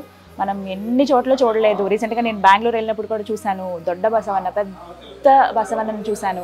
ఇక్కడ కూడా మనకి కృష్ణశిలలో మనకి బసవన్నలు కనిపిస్తారు. దగ్గర దగ్గర 4 నందులు, మొత్తం చుట్టూరు కూడా 4 ద్వారాల చుట్టూ 4 నందులు మనకు కనిపిస్తాయి. ఒక్కసారి ఎంత చక్కగా చెక్కారో చూడండి. ప్రతిదీ కాళ్ళ దగ్గర ఇది కానీ నిజంగా ఒక నంది వచ్చి అలా కూర్చుని ఉంటే స్వామివారి ముందు ఎలా ఉంటుందో అలాగే ఉంది. మువ్వలతోటి ఎంత బాగుందో, చాలా చక్కగా అనిపిస్తుంది. దర్శనం చేసుకునేటప్పుడు కూడా ఇలా కొమ్ముల మధ్యలోంచి దర్శనం చేసుకుంటారు. అది ఇంకా మహద్భాగ్యంగా చెప్తారు. ఒకసారి ఆ ప్రయత్నం చేద్దాం.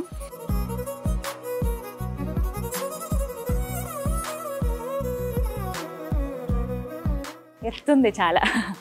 ఇదంతా కూడా కృష్ణశిలతో చెక్కినటువంటిదే, ఏకశిల ఇదంతా. సరే, మరి నేను కూడా పర్మిషన్ అడగాలి కదా. చెవిలో ఏం చెప్పాలనేది ఇక్కడ గురువు గారిని అడిగి నేను తెలుసుకున్నాను. ఇప్పుడు నేను అది చెప్తాను. మీరు ఎప్పుడన్నా శివాలయానికి వెళ్ళినప్పుడు నందీశ్వరుడి చెవిలో ఈ చెప్పి అప్పుడు స్వామివారి దర్శనానికి వెళ్ళండి. నందీశ్వర నమస్తుభ్యం సాంబ్రానంద ప్రదాయక సదాశివ పూజార్థం అనుజ్ఞ ధాతు మనహసి.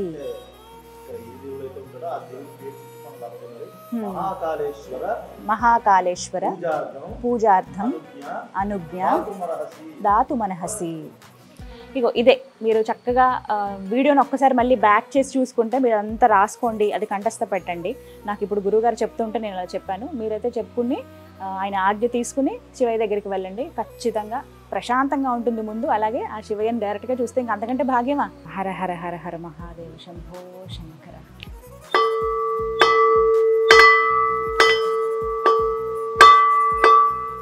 నిజంగా ఈయన కోసమేనండి అక్కడి నుంచి హైదరాబాద్ నుంచి ఇంత దూరం వచ్చాను.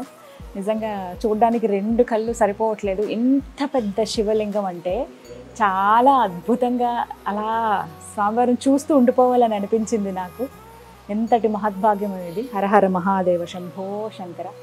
అభిషేకం చేసుకునే భాగ్యం కూడా ఇచ్చారు, అవకాశం ఇచ్చారు నాకు. అభిషేకం చేయొచ్చు, స్వయంగా వెళ్ళి తాకి మనం అభిషేకం చేయొచ్చు. ఇక్కడ ఇక ఆలస్యం ఎందుకు, అంతర ఆలయంలోకి, గర్భాలయంలోకి వెళ్ళిపోదాం.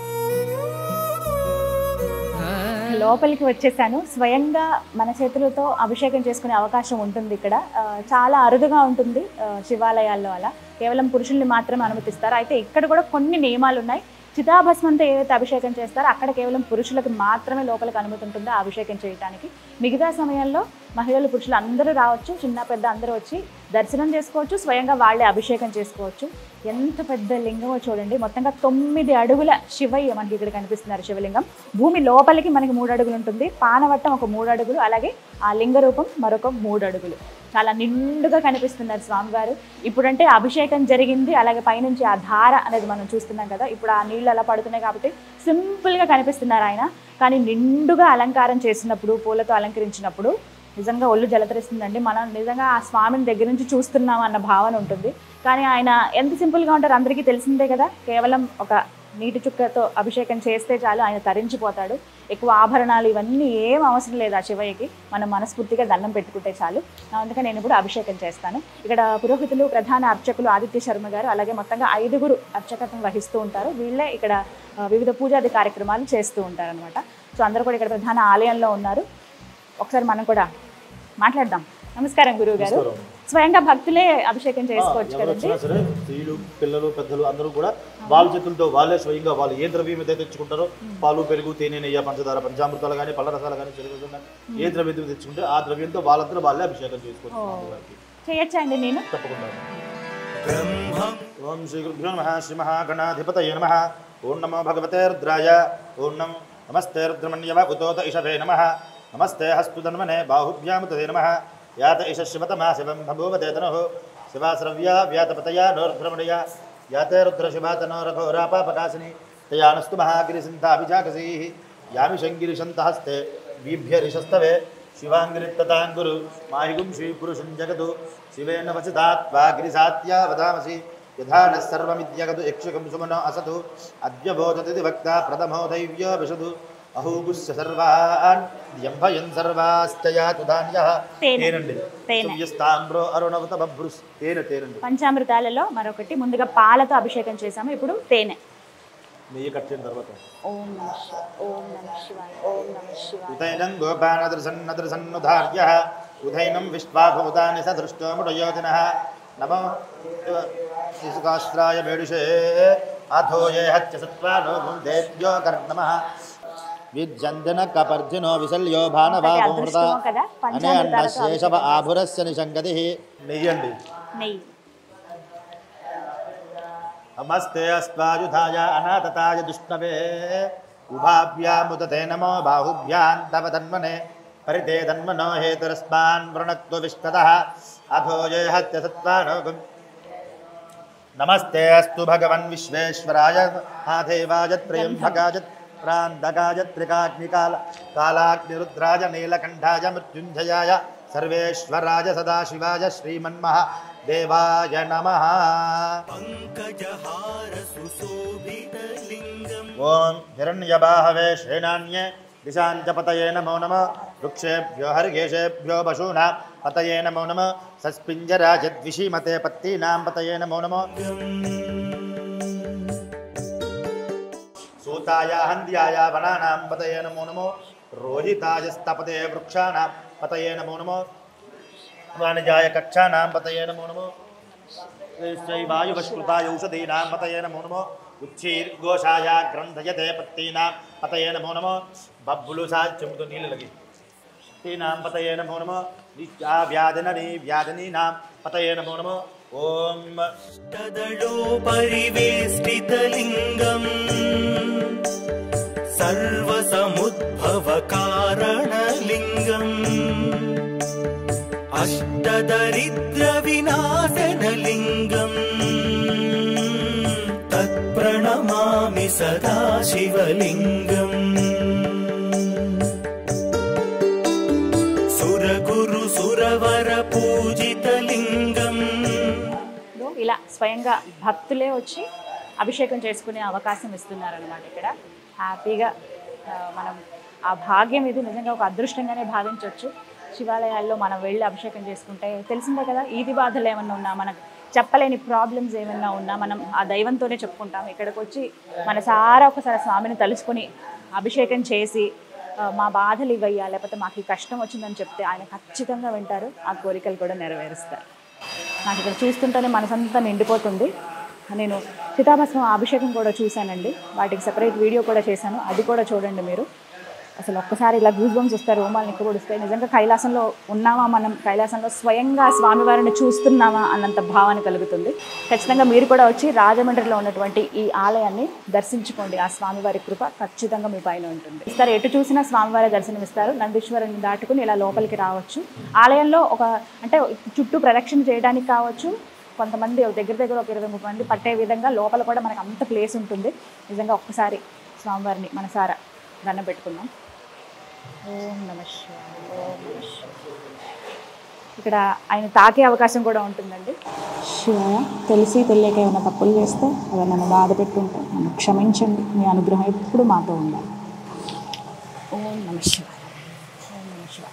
ఇక్కడ లింగానికి ఇంకొక ప్రత్యేకత ఉంటుంది. బ్రహ్మసూత్రం మనకి ఇక్కడ కనిపిస్తుంది. అన్ని లింగాలకి అలా ఉండదు. ఇలా ఉన్న లింగాలను దర్శనం చేసుకున్న, అభిషేకం చేసిన అది మహద్భాగ్యం, పూర్వజన్మ సుకృతంగా చెబుతూ ఉంటారు. ఓం నమ శివాయ. పైనుంచి ఆ ధార ఎప్పుడు పడుతూనే ఉంటుంది. ఆ పైన పంచలోహంతో తయారు చేసిన చైన్స్తో వాళ్ళు ఎలా ఏర్పాటు చేశారో చూడండి, అందంగా ఉంది. అలాగే మనకి ఆ నంది ముఖంలోంచి నిత్యం ఆ ధార పడుతూనే ఉంటుంది, చుక్క చుక్క చుక్క అలా కారుతూనే ఉంటుంది. నిత్యం అభిషేకం జరుగుతూనే ఉంటుంది స్వామివారికి. ఇక్కడ స్వామివారికి ఏవైతే పంచామృతాలతో అలాగే నీళ్లతోటి అభిషేకం ఏదైతే చేస్తూ ఉన్నారో ఆ వాటర్ అంతా కూడా మరి ఎక్కడికి వెళ్తాను డౌట్ రావచ్చు. ఇవన్నీ కూడా గోదావరిలో కలిసిపోతాయండి. ఇగో ఇక్కడ నుంచి లోపలికి ఉంటుందన్నమాట. ఎంత నీట్గా అరేంజ్ చేశారో చూడండి. ఇక్కడ నుంచోడానికి వీలుగా, అంటే ఇంత దూరంలో ఉంటే అభిషేకం మళ్ళీ కష్టం అవుతుంది కదా, నుంచోడానికి వీలుగా ఇలా గ్రిల్స్ లాగా ఏర్పాటు చేశారు. అలాగే ఇక్కడ ఉత్సవమూర్తులను కూడా మనం చూడొచ్చు. ప్రతి నెల మాస శివరాత్రికి స్వామివారు అలాగే అమ్మవార్లకి కళ్యాణం జరుగుతుంది. కళ్యాణ మండపం కూడా బయట మీరు ఇంత గమనించే ఉంటారు, మళ్ళీ ఒకసారి చూపిస్తాను. ప్రతి మాస శివరాత్రికి కళ్యాణం జరుగుతుంది, వచ్చి చక్కగా చూసి తరించవచ్చు అనమాట. ఇలా ఇక్కడ నుంచి బయటకు వచ్చేసిన తర్వాత ఇందాక మీరు లోపలికి వచ్చేటప్పుడు నందీశ్వరుడికి చెవిలో చెప్పి వారి ఆజ్ఞ తీసుకుని మనం బయటికి రావాలని చెప్పాను కదా, అలాగే శివుడిని దర్శనం చేసుకుని మనం కొబ్బరికాయ అభిషేకం చేస్తాం కదా, అభిషేకంకి తీసుకువెళ్ళిన ద్రవ్యాలన్నిటితో అభిషేకం చేసేస్తాము. పళ్ళు అలాగే మిగతా ఏవైతే కొబ్బరికాయ కానీ ఏవైతే ఉంటాయో అవి తీసుకొచ్చిన తర్వాత ఇక్కడ చూడండి చండికేశ్వర స్వామి అనే విగ్రహం ఇక్కడ ఏర్పాటు చేశారు. స్వామిని దర్శనం చేసుకుని వచ్చిన తర్వాత మనం ఏవైతే స్వామి దగ్గర పెట్టి తీసుకొచ్చామో అవి వీరికి చూపించి, స్వామి చాలా చక్కగా దర్శన భాగ్యం మాకు కలిగింది, మళ్ళీ పునః దర్శనం అయ్యేటువంటి అవకాశం మాకు ఇవ్వు అని ఆయన్ని వేడుకోవాలి. ఇది ఖచ్చితంగా ఒక నియమంగా కూడా ఉంది. ఇద్దరికి కూడా వరాలను ఇచ్చాడు ఆ శివయ్య. నందీశ్వరుడికేమో ఫస్ట్ ఆయన దగ్గరికి వెళ్ళి పర్మిషన్ తీసుకుని ఆయన దర్శనం చేసుకుని ఆ తర్వాత శివయ్యని చూడాలి. ఇక ఆ తర్వాత ఆయన దగ్గర సమర్పించినటువంటి నైవేద్యం ఏదైతే ఉందో దాన్ని తీసుకొచ్చి చండికేశ్వరుడికి చూపించాలన్నమాట. చాలా బాగా దర్శనం జరిగింది, మళ్ళీ దర్శన ప్రాప్తి కలిగించు అని వేడుకోవడం నిజంగా ఎంతటి అదృష్టమో కదా వాళ్ళకి. ఇలా మనం చూడడం కూడా మన అదృష్టంగా భావించాలి. చండికేశ్వర నేనైతే ఇప్పటివరకు వెళ్ళిన దేవాలయాల్లో చూడలేదు ఇలా విగ్రహం ఏర్పాటు చేయటం అనేది. ఇది ఒక నియమంగా కూడా ఉంటుందట. బట్ మేబీ చాలా మందికి తెలియదేమో, తెలుసుకుని చక్కగా వచ్చి దర్శనం చేసుకోండి. ఇగో స్వామివారిని అలా దర్శించుకుంటూ వస్తే మహంకాళి అమ్మవారు మనకు కనిపిస్తారు. మహాకాళి తల్లి, మహాకాళి సమేత మహాకాళేశ్వర స్వామివారు. అమ్మవారిని దర్శించుకోకపోతే ఎలా, ఎంత చక్కగా ఉన్నారు, నిండుగా కనిపిస్తున్నారు. మహాకాళి అంటే ఆ ఉగ్ర రూపం మనం చూడొచ్చు. ఈ విగ్రహం కూడానండి ఇందాక నేను చెప్పినట్టుగా ప్రతి ఒక్కటి కూడా ప్రధానంగా కనిపించేటువంటి శివలింగం ఏదైతే ఉందో అదంతా కూడా కృష్ణశిలతో తయారు చేశారు. నందులు అలాగే మహాకాళి అమ్మవారి విగ్రహం కూడా కృష్ణశిలతో తయారు చేశారు. 3 అడుగుల్లో మనకి అమ్మవారు కనిపిస్తారు, ఎంత చక్కగా ఉన్నారో అష్టభుజాలతోటి ఆవిడ. అయితే మహంకాళి అమ్మవారి ఉగ్ర రూపంగానే మనం చూస్తాం, కానీ భక్తుల పాలిట ఆవిడ ఎప్పుడు శాంతి స్వరూపిణియే. అలాగే ఇక్కడ కొంతమంది ఏంటంటే శ్రీచక్ర ఉపాసన చేస్తూ ఉంటారు, కుంకుమ పూజలు చేస్తూ ఉంటారు. ఇలా అమ్మవారికి ధ్యానం చేసుకుని దండం పెట్టుకుని పూజలు చేసుకుని వెళుతూ ఉంటారు. ఖచ్చితంగా అమ్మవారి కృప ఎప్పుడు వాళ్ళపై ఉంటుందనేది ఒక నమ్మకం అనమాట. ఇక్కడ కింద పంచలోహ విగ్రహం చూడొచ్చు, శ్రీచక్రం మీరు కూడా ఉంది. ఇక్కడ పూజలు చేస్తూ ఉంటారు, కుంకుమ పూజలు ప్రధానంగా జరుగుతూ ఉంటాయి అమ్మవారికి. స్వామివారికి ఎదురుగుండనే అమ్మవారు. ఆవిడకి ఎంత సంతోషమో శివయ్యని తలుచుకున్నా, శివయ్యని ధ్యానించినా, ఆయన గురించి ఏమైనా మాట్లాడినా. ఇక ఈ ఆలయం చుట్టూరు కూడా మనం ప్రదక్షిణ చేయలేదు. మెయిన్ అంటే గర్భాలయం ఏదైతే ఉందో మనం ప్రదక్షిణ చేయలేదు. ఒకసారి ప్రదక్షిణ చేసి అక్కడ చిన్న చిన్న విగ్రహాలు ఉన్నాయి, అవి కూడా చూపిస్తాను. అలాగే ప్రస్తుతం చాలా సందడిగా కనబడుతుంది. నేను వచ్చిన టైంలో కొంచెం అప్పుడప్పుడే వస్తున్నారు భక్తులు. ఇప్పుడు ఏంటంటే ఇక్కడ ఇంకో ప్రత్యేకం, రాజమండ్రిలో చూడదగ్గ ప్రదేశాలలో ఈ మహాకాళి సమేత మహాకాళేశ్వర దేవాలయం కూడా ఒకటండి. ఇంత సుందరమైన ఆలయం, టూరిస్ట్ ప్లేస్గా కూడా చెప్తూ ఉంటారు. చాలామంది వచ్చే భక్తులు ఎవరైతే ఉంటారో, అంటే చాలామంది టూరిజం చేస్తూ ఉంటారు. ఇందులో భాగంగా రకరకాల ప్లేసెస్ స్పిరిచువల్ టూర్స్ చేస్తూ ఉంటారు కదా, అలాంటి వాళ్ళు ఖచ్చితంగా ఈ మహాకాళేశ్వర దేవాలయాన్ని కూడా సందర్శిస్తూ ఉంటారనమాట. గర్భాలయం చుట్టూ కూడా మనకి విగ్రహాలు కనిపిస్తాయి. ఇవి కూడా మనకి కృష్ణశిలతో తయారు చేసినవే. ఇక్కడ చూడొచ్చు ఉజ్జిగా ఫస్ట్ విజయ గణపతి, ఆ గణపతి దర్శనం. గరికమాల వేశారు స్వామికి. గరికలు ఎన్ని మనం పెట్టిన స్వామివారికి గరికతో పూజ చేస్తే చాలు, ఆయన ప్రసన్నుడైపోతాడు, మనకు బోల్డన్ని వరాలు ఇచ్చేస్తాడు కదా. ముందుగా నాన్నగారు లోపల ఉన్నారు కదా, ముందుగా గణపతికి దండం పెట్టుకొని లోపలికి వెళ్ళి వాళ్ళ నాన్నని చూడొచ్చు అనమాట. ఇలా ఇగో మహాకాళీదేవి కళా వెళ్తూ, అంటే 4 వైపుల నుంచి స్వామిని దర్శించుకునే భాగ్యం చక్కగా నేను భస్మాభిషేకం చూశాను, అలాగే అభిషేకం చేశాను, అన్ని అదృష్టం కలిగింది నాకు. ఇది ముందు గణపతిని దర్శించుకున్నప్పుడు ఫస్ట్ ఈ ద్వారం కూడా మనం దర్శనం చేసుకోవచ్చు అనమాట.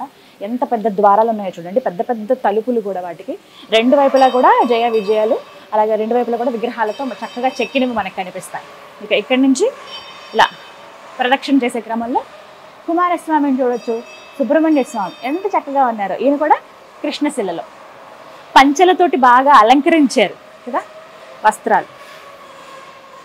ఇంకో ఈ ద్వారం నుంచి కూడా స్వామిని దర్శనం చేసుకోవచ్చు. ఓం నమ శివాయ. 4 వైపులా మనకి సేమ్ ద్వారాలు కనిపిస్తాయి. అలాగే ఆ తలుపులు అవన్నీ కూడా సేమ్ అదే ఆర్కిటెక్చర్ అనేది కనపడుతుంది. చాలా అందంగా ఉంది. ఇవైతే అసలు మేకింగ్ చూడండి ఎంత బాగుంది. చెక్కటం అనేది ఎంత నీట్గా, ఆ డిజైన్ అనేది ఎక్కడ ఏది మిస్ అవ్వకుండా, కొంచెం కూడా అటు ఇటు వంకర రాకుండా భలే చేశారు. బ్రౌన్ అలాగే గోల్డ్ కలర్ తీసుకున్నారు. ఇక్కడ ఇంకో గౌరీదేవి, శివయ్య లోపల ఉన్నారుగా, గౌరీ మాత. అమ్మవారికి ఎంత సింపుల్గా చీరకట్టినా భలే ముద్దుగా ఉన్నారు. ఈ వైపు నుంచి కూడా దర్శనం చేసుకోవచ్చు. మొత్తంగా మనం ఇప్పుడు 3 వైపుల నుంచి దర్శనం చేసుకున్నాం స్వామిని. అంటే 4 దిక్కులుగా కూడా స్వామిని దర్శనం చేసుకునే వీలన్నమాట. ఇక మరోవైపు ఓం నమ శివాయ.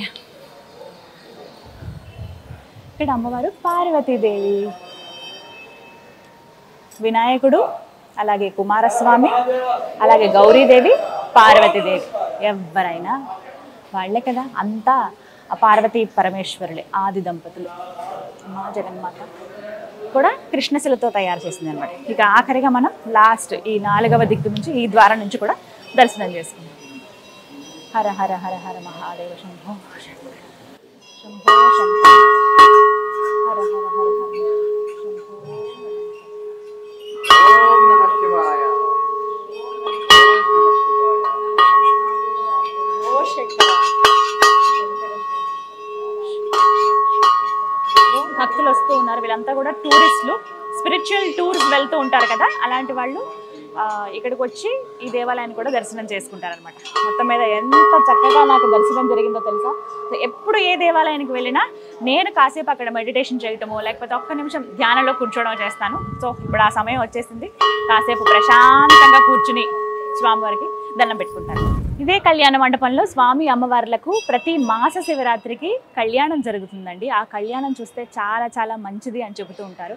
ప్రత్యేకించి శివపార్వతుల కళ్యాణం గురించి మాట్లాడితే ఎవరైతే వివాహం ఆలస్యం అవుతుందన్న వాళ్ళు కావచ్చు, చిన్న చిన్న సమస్యలు ఉన్నవాళ్ళు, ఈతి బాధలతో ఉన్నవాళ్ళు స్వామివారి కళ్యాణాన్ని చూస్తే చాలు ఖచ్చితంగా వారి జన్మ తరిస్తుంది. వివాహం జరగాల్సిన వాళ్ళకి త్వరలో కళ్యాణం జరుగుతుందని చెప్తూ ఉంటారు. ఇగో ఈ విగ్రహాలకే కళ్యాణం జరుగుతుంది అనమాట. ఇక్కడ ఒక మండపం లాగానే ఏర్పాటు చేశారు. చక్కగా ఇంట్లో అంటే మన ఇళ్లలో పెళ్లి జరిగినప్పుడు ఎలా, అలాగే ఇక్కడ కూడా చక్కగా పూలతో అలంకరించి నీట్గా తయారు చేశారు. ప్రధాన ఆలయం ఏదైతే ఉందో ప్రతి ఒక్కటి కూడా ఆర్కిటెక్చర్, ఈ శిల్పకళ ఎంత అందంగా ఉందండి. మొత్తం నందులు మొత్తం ఈ కట్టడాలందరినీ కూడా మోస్తున్నట్టుగా, ఆ శివయ్యను మేము మోస్తున్నాం అన్నట్టుగా కనిపిస్తాయి. ప్రతి ఒక్కటి కూడా నందులు చుట్టూరు మనకు అవే కనిపిస్తాయి. ఈ ఆకారం కూడా మనకి ఎలా ఉంటుందంటే ఒక శివలింగం ఆకారంలో, పానవట్టం ఎలా ఉంటుందో ఆ ఆకారంలోనే మనకు కనిపిస్తుంది అనమాట. ప్రత్యేకంగా ఈ ఆలయంలో ప్రతి నిత్యం స్వామివారికి చితాభస్మంతో అభిషేకం జరుగుతుంది. సరిగ్గా ఆ వేళకే నేను కూడా వచ్చాను. నాతో పాటు మీరు కూడా ఆ అద్భుతమైన ఘట్టాన్ని వీక్షించి తరించండి.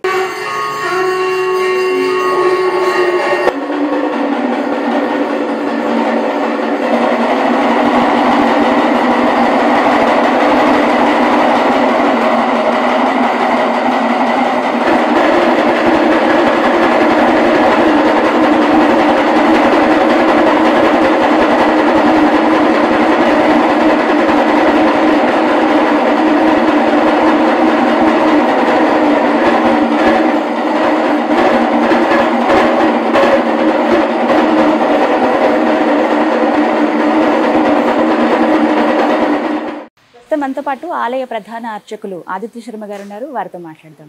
గురుగారు నమస్కారం. ఎలా ఉన్నారు? చాలా బాగున్నాను. చాలా అదృష్టవంతులు మీరైతే నిజంగా. రాజమండ్రిలో జన్మించిన తర్వాత పరమేశ్వరుడు నాకు ఇచ్చిన అదృష్టంగా భావిస్తున్నాను నేను. అంతే, ఆయన సేవ చేసుకోవడం. అయితే మహాకాళేశ్వర ఆలయం అడుగడుగునా ప్రత్యేకమేనండి. బయట నుంచి అడుగు లోపల పెట్టాము అని అంటే వేరే లోకంలోకి వెళ్ళిపోయినట్టే ఇది. అవునమ్మా. నాకు అసలు ఒకసారి ఒళ్ళు పులకరించింది చెప్పాలంటే. చాలా దేవాలయాలు వెళ్తూ ఉంటాం, వేటికవే చాలా ప్రత్యేకంగా ఉంటాయి. ఇప్పుడు ఇలా ఈ ఆలయానికి రావడం కూడా ఆ స్వామి అనుగ్రహమే ఖచ్చితంగా. అయితే ప్రత్యేకంగా ఇక్కడ భస్మాభిషేకం జరుగుతుందని విన్నాను నేను. అది కూడా కాష్టంలో ఉన్న బూడిదని తీసుకువచ్చి దాంతోనే స్వామివారికి అభిషేకం చేస్తారు అని చెప్పి ఒకసారి ఆ అభిషేక విశేషాలు తెలియజేస్తారు. తప్పకుండా చెప్తాను. శ్రీ గురుభ్యో నమః. శ్రీ మహాగణాధిపతయే నమః. మహాకాళేశ్వరాయ నమః. మహాకాళేశ్వరం రుద్రం జ్యోతిర్లింగం నమామ్యహం. మృత్యుంజయం మహాదేవం శంకరం శుభదాయకం.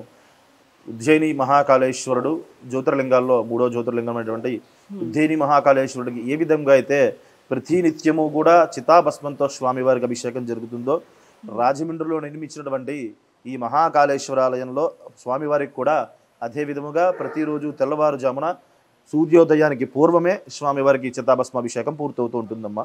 అది ఎందుకు ఈ ఆలయాన్ని నిర్మించడం అనేది జరిగింది అనేది చిన్న వృత్తాంతం ఉంది, చెబుతాను తప్పకుండా. ఆలయ ధర్మకర్త పట్టపగల వెంకట్రావు గారు వివాహ నిమిత్తము కూడా మార్వడి ఇంట్లో ఏదో వివాహ నిమిత్తము కూడా ఉజ్జయిని మహాకాళేశ్వర ఆలయాల్లో వెళ్ళడం అనేది జరిగింది. అక్కడ చితాభస్మాభిషేకాన్ని చూసి అయ్యో మన దగ్గర ఆయన పూర్వమే ఒక 20 సంవత్సరాల క్రితమే 2 శ్మశాన వాటికలు నిర్మించడం అనేది జరిగింది. ఇండీస్పేట కైలాస భూమి, కూడలింగాలపేట కైలాస భూమి, 2 కైలాస భూములు కూడా ఆయన చేతుల మీదుగా ఆయన నిర్మించి ఆయన్ని డెవలప్ చేసుకుంటూ వస్తున్నారు. మన దగ్గర 2 శ్మశాన వాటికలు ఉన్నాయి కదా, మన దగ్గర చనిపోయిన ప్రతి వ్యక్తికి కూడా ఒక పుణ్యం అనేది లభించాలి, వాళ్ళకంటూ సర్వపాపములు తొలగి ఉండాలి అని చెప్పి ఆయనకున్న ఒక చిన్న ఆలోచనతో ఇంత గొప్ప ఆలయం నిర్మించడం అనేది జరిగింది. ఒక శివాలయం కట్టి ఆ స్వామివారికి భస్మాభిషేకం చేద్దాం అనుకున్న ఆలయంలో ఆ పరమేశ్వరుడు ఆయనలో లిఖితమయ్యి ఇంత గొప్ప ఆలయాన్ని నిర్మించుకున్నాడు. 2 ఎకరాలలో కూడా ఈ ఆలయం అనేది నిర్మాణం అనేది జరిగింది. ప్రతిరోజు నిత్యం ఉదయం 4 గంటల నుంచి 5:30 గంటల వరకు కూడా స్వామివారికి చితాభస్మంతో అభిషేకం జరుగుతుందమ్మా. చాలా మందికి చాలా అనుమానాలు ఎక్కువ ఉన్నాయి. అంటే నన్ను అడిగిన ప్రశ్నలే టీవీ ద్వారా మీకు చెప్పడం అనేది జరుగుతుంది. ఒక వారం ఒక రోజే చేస్తారా లేకపోతే నెలకు ఒకసారా చేస్తారా అన్నది ప్రతిరోజు 365 రోజులు కూడా స్వామివారికి అభిషేకం జరుగుతుందండి ఈ ఆలయంలో. ప్రతిరోజు ఆ సమయంలో గ్రహణ శూల ఏమైనా ఉంటే తప్ప ఆ భస్మాభిషేకం అనేది ఆగకుండా నిరంతరము కూడా మొదలుపెట్టిన దగ్గర నుంచి ఈ రోజు వరకు కూడా ఏ రోజు కూడా ఆటంకం లేకుండా నిరాటంకంగా స్వామివారికి భస్మాభిషేకం జరుగుతుంది. ఎన్ని సంవత్సరాలు అవుతుందండి ప్రారంభం? 2 ఏళ్ళు పూర్తి అవుతుందమ్మా. రేపు ఏప్రిల్ 6వ తారీఖు వస్తే 2 ఏళ్ళు పూర్తయి 3వ ఏళ్ళలోకి స్వామివారి నుంచి ఇంకా నిరంతరాయంగా ఆలయ ప్రతిష్ఠ అయిన తర్వాత 2022 ఏప్రిల్ 6వ తారీఖు ప్రతిష్ఠ అయింది. 2000 ఏప్రిల్ 7వ తారీఖు నుంచి కూడా ఖచ్చితంగా స్వామివారికి అభిషేకం అనేది ప్రారంభించాం. అది నిరాటంగా జరుగుతోందమ్మా. అసలు ఎలా సేకరిస్తారండి ఆ కాష్టం? ఉదయం నుంచి సాయంత్రం దాకా కూడా కులమత వర్ణ భేదము లేకుండా, అంటే వీళ్ళవే తీస్తాం వీళ్ళ తీయము అనేది భేదము లేకుండా దహనమైన ప్రతి ఒక్కరివి కూడా అక్కడ మేము 2 కలసలు ఏర్పాటు చేయడం అనేది జరిగిందండి. ఆ కలసల్లో ఎవరైతే బంధువులు చనిపోయిన వాళ్ళ బంధువులు వస్తారో ఆ తలకొలు అంతా కూడా పూర్తయిన తర్వాత ఆ భస్మాన్ని వాళ్ళ చేతులతోనే తీసి ఆ కలసల్లో వేయమని చెప్తామండి మేము. వేసిన తర్వాత రాత్రి మొత్తం అన్ని కూడా పూర్తయిన తర్వాత రాత్రి 9 ప్రాంతానికి ఆలయానికి ఆ భస్మం అంతా 2 శ్మశాన వాటికల నుంచి ఆ భస్మం ఆలయానికి చేరుకుంటుంది. దాని తర్వాత మా పురోహిత పరివారం వెళ్ళి దాన్ని శుభ్రంగా జల్లించి విభూదినే ఆ మలినాలు ఏవి లేకుండా ఆ విభూదిని శుభ్రంగా కలసల్లో తీయడం అనేది జరుగుతుందండి. అది ఆలయానికి ఉదయాన్నే 4 గంటలకు ఆలయానికి తెచ్చుకుని స్వామి వారికి అలాగే ఆ భస్మానికి కూడా పూజ చేస్తాం. భస్మానికి అలాగే స్వామి వారికి కూడా పూజ చేసి ఆ భస్మాన్నే స్వామికి నివేదన చేస్తాం. భస్మాన్నే స్వామికి నివేదన చేసి ఆ భస్మాన్నే స్వామికి అర్పణగా ఆ చనిపోయిన జీవి ఏవైతే ఉన్నారో పునర్జన్మ నశీయతి, ఎవరిదైతే భస్మం స్వామి వారి మీద పడుతుందో పునర్జన్మ ఉండకుండా వాళ్ళు ఆ కైలాస ప్రాప్తం పొందుతారు అని శివపురాణంలో చెప్పబడింది. అలా చేయడం వల్ల ఆ జరిగిన జీవి కూడా చాలా తృప్తితో ఆ భస్మాభిషేకాన్ని చేస్తారండి. అదే స్వామివారికి నైవేద్యంగా సమర్పించి ఆ భస్మాన్ని చేస్తాం. ప్రతిరోజు కూడా నూతన వస్త్రంలో ఆ భస్మాన్ని వేసి స్వామి వారి మీద అభిషేకం చేయడం అనేది జరుగుతుంది. దీని గురించి కూడా పరమేశ్వరుడు చెప్పిన వృత్తాంతం అండి ఇది. ఒక జీవితో ఒక మానవుడితో చెప్పిన వృత్తాంతం ఏమిటయ్యా అంటే, శ్మశానంలో ఎలాగా ఈశ్వరుడు ఉంటాడు, శ్మశానవాసే ఈశ్వరుడు కాబట్టి శివాయ శివాయ 2 కూడా ఒకటే శబ్దం. కానీ శివుడు చెప్పిన మాట ఏమిటయ్యా అంటే, ఒక మనిషి దహనం అవుతున్నట్టండి. దహనం అవుతుంటే ఆ జీవి బాధపడుతున్నట్ట, ఏంటి కాలుస్తుంటే బాధపడుతున్నట్ట. ఇక్కడ దాకా కూడా నా భార్య బిడ్డలు, నా పిల్లలు, నా తల్లిదండ్రులు, అదే ఆడవారైనా మగవారైనా ఎవరైనా సరే ఇక్కడ దాకా కూడా నేను బంధువులు అని చెప్పి చాలా ఉన్నాను, ఇక్కడ నన్ను వదిలేసి వెళ్ళిపోయారు. తలకొరు పెట్టిన తర్వాత ఎవరిని ఉండనివ్వరు, వెళ్ళిపోమని పక్కన వెళ్ళిపోండి, కపాల మోక్షం అయిన తర్వాత మీకు చెబుతామని చెబుతారు. అలాగా అనుకుంటున్నప్పుడు జీవి కాలిపోతుంటే చాలా బాధపడుతున్నట్ట. ఇక్కడ నన్ను వదిలేసి వెళ్ళిపోయారు అందరూ, నాకు ఎవరో తోడు లేరని చెప్పి పరమేశ్వరుడు ఆ జీవి దగ్గర ప్రత్యక్షమవుతాటండి.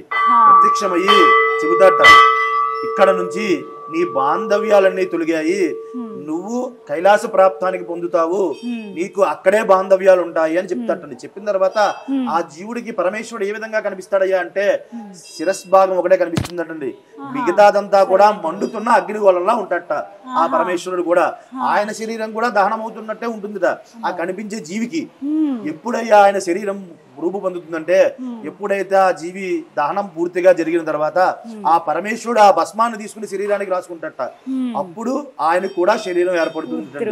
అంత గొప్పది ఈ భస్మాభిషేకం. అంటే చాలా మంది చాలా చులకనగా మాట్లాడుతుంటే మనసుకు బాధ కలిగి ఇంత గొప్పగా చెప్పడానికి జరిగింది. భస్మాభిషేకం అనేది చాలా గొప్పది. ఇది చేయడం వల్ల చూడడం వల్ల కూడా ఆయుర్వృద్ధి కలుగుతుంది, అపమృత్యు దోషములు తొలుగుతాయి అని చెప్పి శివపురాణంలో చాలా గొప్పగా చెప్పబడింది దీని గురించి. అంటే చితాభస్మంతో అభిషేకం అనేది కేవలం ఉజ్జయిని మహాకాళేశ్వర ఆలయంలో మాత్రమే జరిగేదని విన్నాము. కానీ తర్వాత ఇలా రాజమహేంద్రవరంలో ఉన్నటువంటి కాళేశ్వర స్వామి ఆలయంలో జరుగుతుంది. దీని పేరు కూడా మహాకాళేశ్వర ఆలయం, మరో ఉజ్జయిని అనే పేరుతో ఈ ఆలయం కూడా నిర్మించడం అనేది జరిగిందండి. ప్రతి నిత్యము కూడా స్వామి వారికి డైలీ ఒక 15 నుంచి 20 ఖచ్చితంగా ఇక్కడ దహనం అనేది జరుగుతూ ఉంటుంది.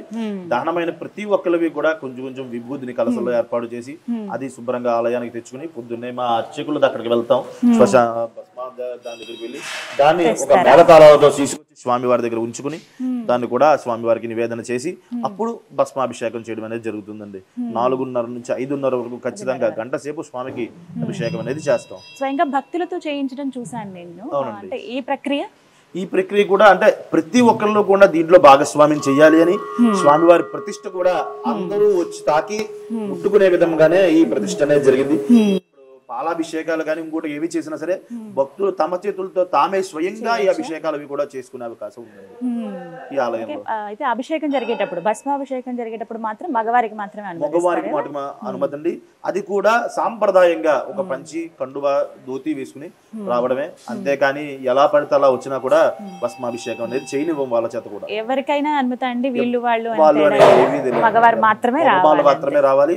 ఆడవారు పిల్లలు లింగ భేదం కూడా ఏమీ లేకుండా అందరూ వచ్చి రావచ్చు. కానీ మగవారికి భస్మాభిషేకం చేసే అర్హత ఉంటుంది. ఆడవారందరూ కూడా బయట కూర్చొని వీక్షించండి స్వామి వారిని కూడా భస్మాభిషేకం ఏ విధంగా జరుగుతుందని అందరూ చూడొచ్చు. నిజంగా అదృష్టం ఇది. విన్నాను నేను ఇలా భస్మాభిషేకం జరుగుతుందని హైదరాబాద్ లో ఉన్నప్పుడు. అదే రాజమండ్రి వెళ్ళినప్పుడు ఖచ్చితంగా చూడాలి అనుకున్నా, మిస్ అవుతానని అనుకున్నాను స్వామి. ఖచ్చితంగా చెప్తాను నా అనుభవం. ఫస్ట్ అడుగు పెట్టినప్పుడే నాకు ఒక వేరే ప్రపంచంలోకి వెళ్ళినట్టు అనిపి నేనే ఆశ్చర్యంగా నోరు తెరిచి అలా చూసాను, ఇలా ఉందా టెంపుల్ అని చెప్పి. వచ్చి కూర్చున్నాక ప్రారంభించాక నిజంగా కైలాసంలో స్వామివారు అలా యోగ నిద్రలో ఉన్నప్పుడు ఎలా అయితే ముద్ర వేసుకుని ఉంటారో అలా కూర్చున్న ఆయన మీద భస్మం అలా పడుతున్నట్టుగా నా ఊహకి కనిపించారు ఆయన. అంతటి భావన అది. మనం స్వామిని మనలో లీలం చేసుకుంటే గానీ ఆ యొక్క అనుభూతి కలగదు. ఎందుకంటే చాలా మంది వస్తున్నారు, చూస్తున్నారు, వెళ్తున్నారు, కానీ ఆ చేసే విధానం గానీ స్వామి మీద మనం శ్రద్ధ పెట్టి చేస్తే సాక్షాత్తు పరమేశ్వరుడు అక్కడ కూర్చునే చేయించుకున్నట్టు ఉంటుంది. భావన అయితే ఖచ్చితంగా కలిగింది నాకైతే, అది చెప్తాను. అంటే పవిత్రత ప్రతి చోట అణువణువున ఇక్కడ కనపడుతోంది. చక్కగా మెయింటైన్ చేస్తున్నారు ఆలయం కూడా. స్వామివారి లింగం కూడా అండి ఎవరికి తెలీదు. మహాబలిపురంలో స్వామివారిని కృష్ణశిల అనేది శిల తీసుకుని తిరుపతిలో తయారు చేయించారండి. ఇప్పుడు స్వామివారి ఏకశిలా శివలింగం, 9 అడుగుల శివలింగం. అది శివలింగం పైకి కనిపించేది 3 అడుగులే, 9 అడుగుల శివలింగం. భూమిలోకి 3, పానుమట్టం 3, పైకి 3. ఏకశిలా శివలింగం, 9 అడుగుల శివలింగం. అది కృష్ణరాయ అంటారు, ఏమంటారు? కృష్ణశిల అంటారు. అంటే ఎంత మనం ఎన్ని అభిషేకాలు చేస్తే చాలా గుళ్ళల్లో చూస్తుంటారు స్వామి వారి మీద చిన్న చిన్న డాట్స్ పడుతుంటాయి, కన్నాలు లాంటివి. దీనికి అలాంటివి ఉండవండి. చాలా నున్నగా ఉంది కదా, సాఫ్ట్ గా అనిపిస్తుంది. చాలా చాలా చాలా బాగుందండి. అంటే పాల్గొనే వారికి కలిగేటువంటి అదృష్టం ఏంటో చెప్పండి. ఎవరైతే భస్మాభిషేకం చేయించుకుంటారో అది వాళ్ళ కుటుంబ సభ్యులే కావచ్చు, చేసేవాళ్ళు కావచ్చు, వాళ్ళు కలిగేటువంటి అదృష్టం. అపమృత్యు దోషము తొలగి ఆయుర్వృద్ధి కలుగుతుంది. అంటే ఇప్పుడు మనకి చాలా విధాల చాలా మంది చెప్తూ ఉంటారు, ఆ యాక్సిడెంట్లు ఎక్కువ అవుతున్నాయండి, జరుగుతున్నాయండి, లేకపోతే అనుకోకుండా పడిపోతున్నానండి ఇళ్లలోనండి. ఇలాంటి ఇది చూడడం వల్ల కానీ చేయడం వల్ల కానీ అపమృత్యు దోషాలు అంటే అనుకోకుండా సంభవించే దోషాలు ఏమున్నా కూడా తొలగి ఆయుర్వృద్ధి కలుగుతుంది అని శివపురాణంలోనే చెప్పబడిందండి. పరమేశ్వరుడు సాక్షాత్తు మానవుడికి చెప్పిన విషయాలు ఇవన్నీ కూడా. నాకు ఇలా చెయ్యండి అని చెప్పి పరమేశ్వరుడే చెప్పిన విధంగా చెప్పారు. మీకేమనిపిస్తుంది స్వామి అలా అభిషేకం? మేమంటే ఎప్పుడో ఒకసారి వస్తాము, మీరు ప్రతినిత్యం ఉంటారు కదా, మీ భావన? నా భావన అంటే సాక్షాత్తు పరమేశ్వరుడే అక్కడ ఉండి చేయించుకుంటున్నాడు అనే భావన. 2 చేయడం వల్ల నాకు వచ్చే ఆనందం చెప్పలేను. అతిథీయంగా ఉంటుంది. ప్రతిరోజు కూడా వేల మంది భక్తులు వచ్చి స్వామివారిని దర్శించుకుంటుంటారు. అంటే ఒక రాజమండ్రి వాసులే కాదు, అనేక ఊర్ల నుంచి, ప్రతి ఊరు నుంచి కూడా 2-3 బస్సులు కూడా వచ్చి యాత్రికులు వచ్చి కూడా దర్శనం చేసుకుంటూ ఉంటారు. అనేక ఊర్ల నుంచి నిన్న మొన్న కూడా చాలా మంది ఫారినర్స్ కూడా వచ్చి దర్శనం చేసుకోవడం అనేది కూడా జరిగింది. చాలా సంతోషం స్వామి, మాకు ఈ అవకాశం దక్కింది. ఇది నిజంగా ఒక అదృష్టంగా భావిస్తున్నామండి. ప్రతి నిత్యము కూడా స్వామి వారికి ఉదయం 4 గంటల నుంచి 5:30 గంటల వరకు కూడా చితాభస్మంతో అభిషేకం జరుగుతుంది. సాంప్రదాయ దుస్తుల్లోనే వచ్చి స్వామి వారికి అభిషేకం చేసే విధంగానే పెట్టాం. తర్వాత అభిషేకాలన్నీ కూడా ఎవరు ఏ విధంగా వచ్చినా సరే ఖచ్చితంగా అనుమతి లోపల గర్భాలయంలోకి వచ్చి స్వామిని అనుమతించి లోపల భక్తులకు అనుమతించి వాళ్ళ చేతులతో వాళ్ళే అభిషేకం చేసుకునే విధానం కూడా నిర్మించాం. చాలా సంతోషం అండి, చక్కగా వివరించారు. పరమేశ్వర అనుగ్రహ ప్రసాద సిద్ధిరస్తు. శతమనందం భవతి శతమైశ్వర్యం భవతి శతమితి శతం దీర్ఘమాయు. మహాకాళీ సమేత మహాకాళేశ్వర అనుగ్రహ ప్రసాద సిద్ధిరస్తు. థ్యాంక్ యూ స్వామి, నమస్కారం అండి. విన్నారు కదా, చితాభస్మంతో అభిషేకం జరుగుతుందండి ఉదయం 4 గంటల నుంచి 5:30 వరకు. చాలా అద్భుతమైన ఘట్టం అది. పాల్గొనదలిచిన వాళ్ళు చాలా చక్కగా రండి, స్వామివారి దర్శనం చేసుకోండి. నిజంగానే కైలాసంలో మనం కూర్చున్నామా, స్వయంగా స్వామివారిని వీక్షిస్తున్నామా అన్న భావన ఖచ్చితంగా కలుగుతుంది. ఇదైతే నాకు కలిగిన అనుభవం. మీకు కూడా ఆ దర్శనం కలగాలని, ఆ భాగ్యం దక్కాలని మనస్ఫూర్తిగా కోరుకుంటున్నాను. నమస్తే.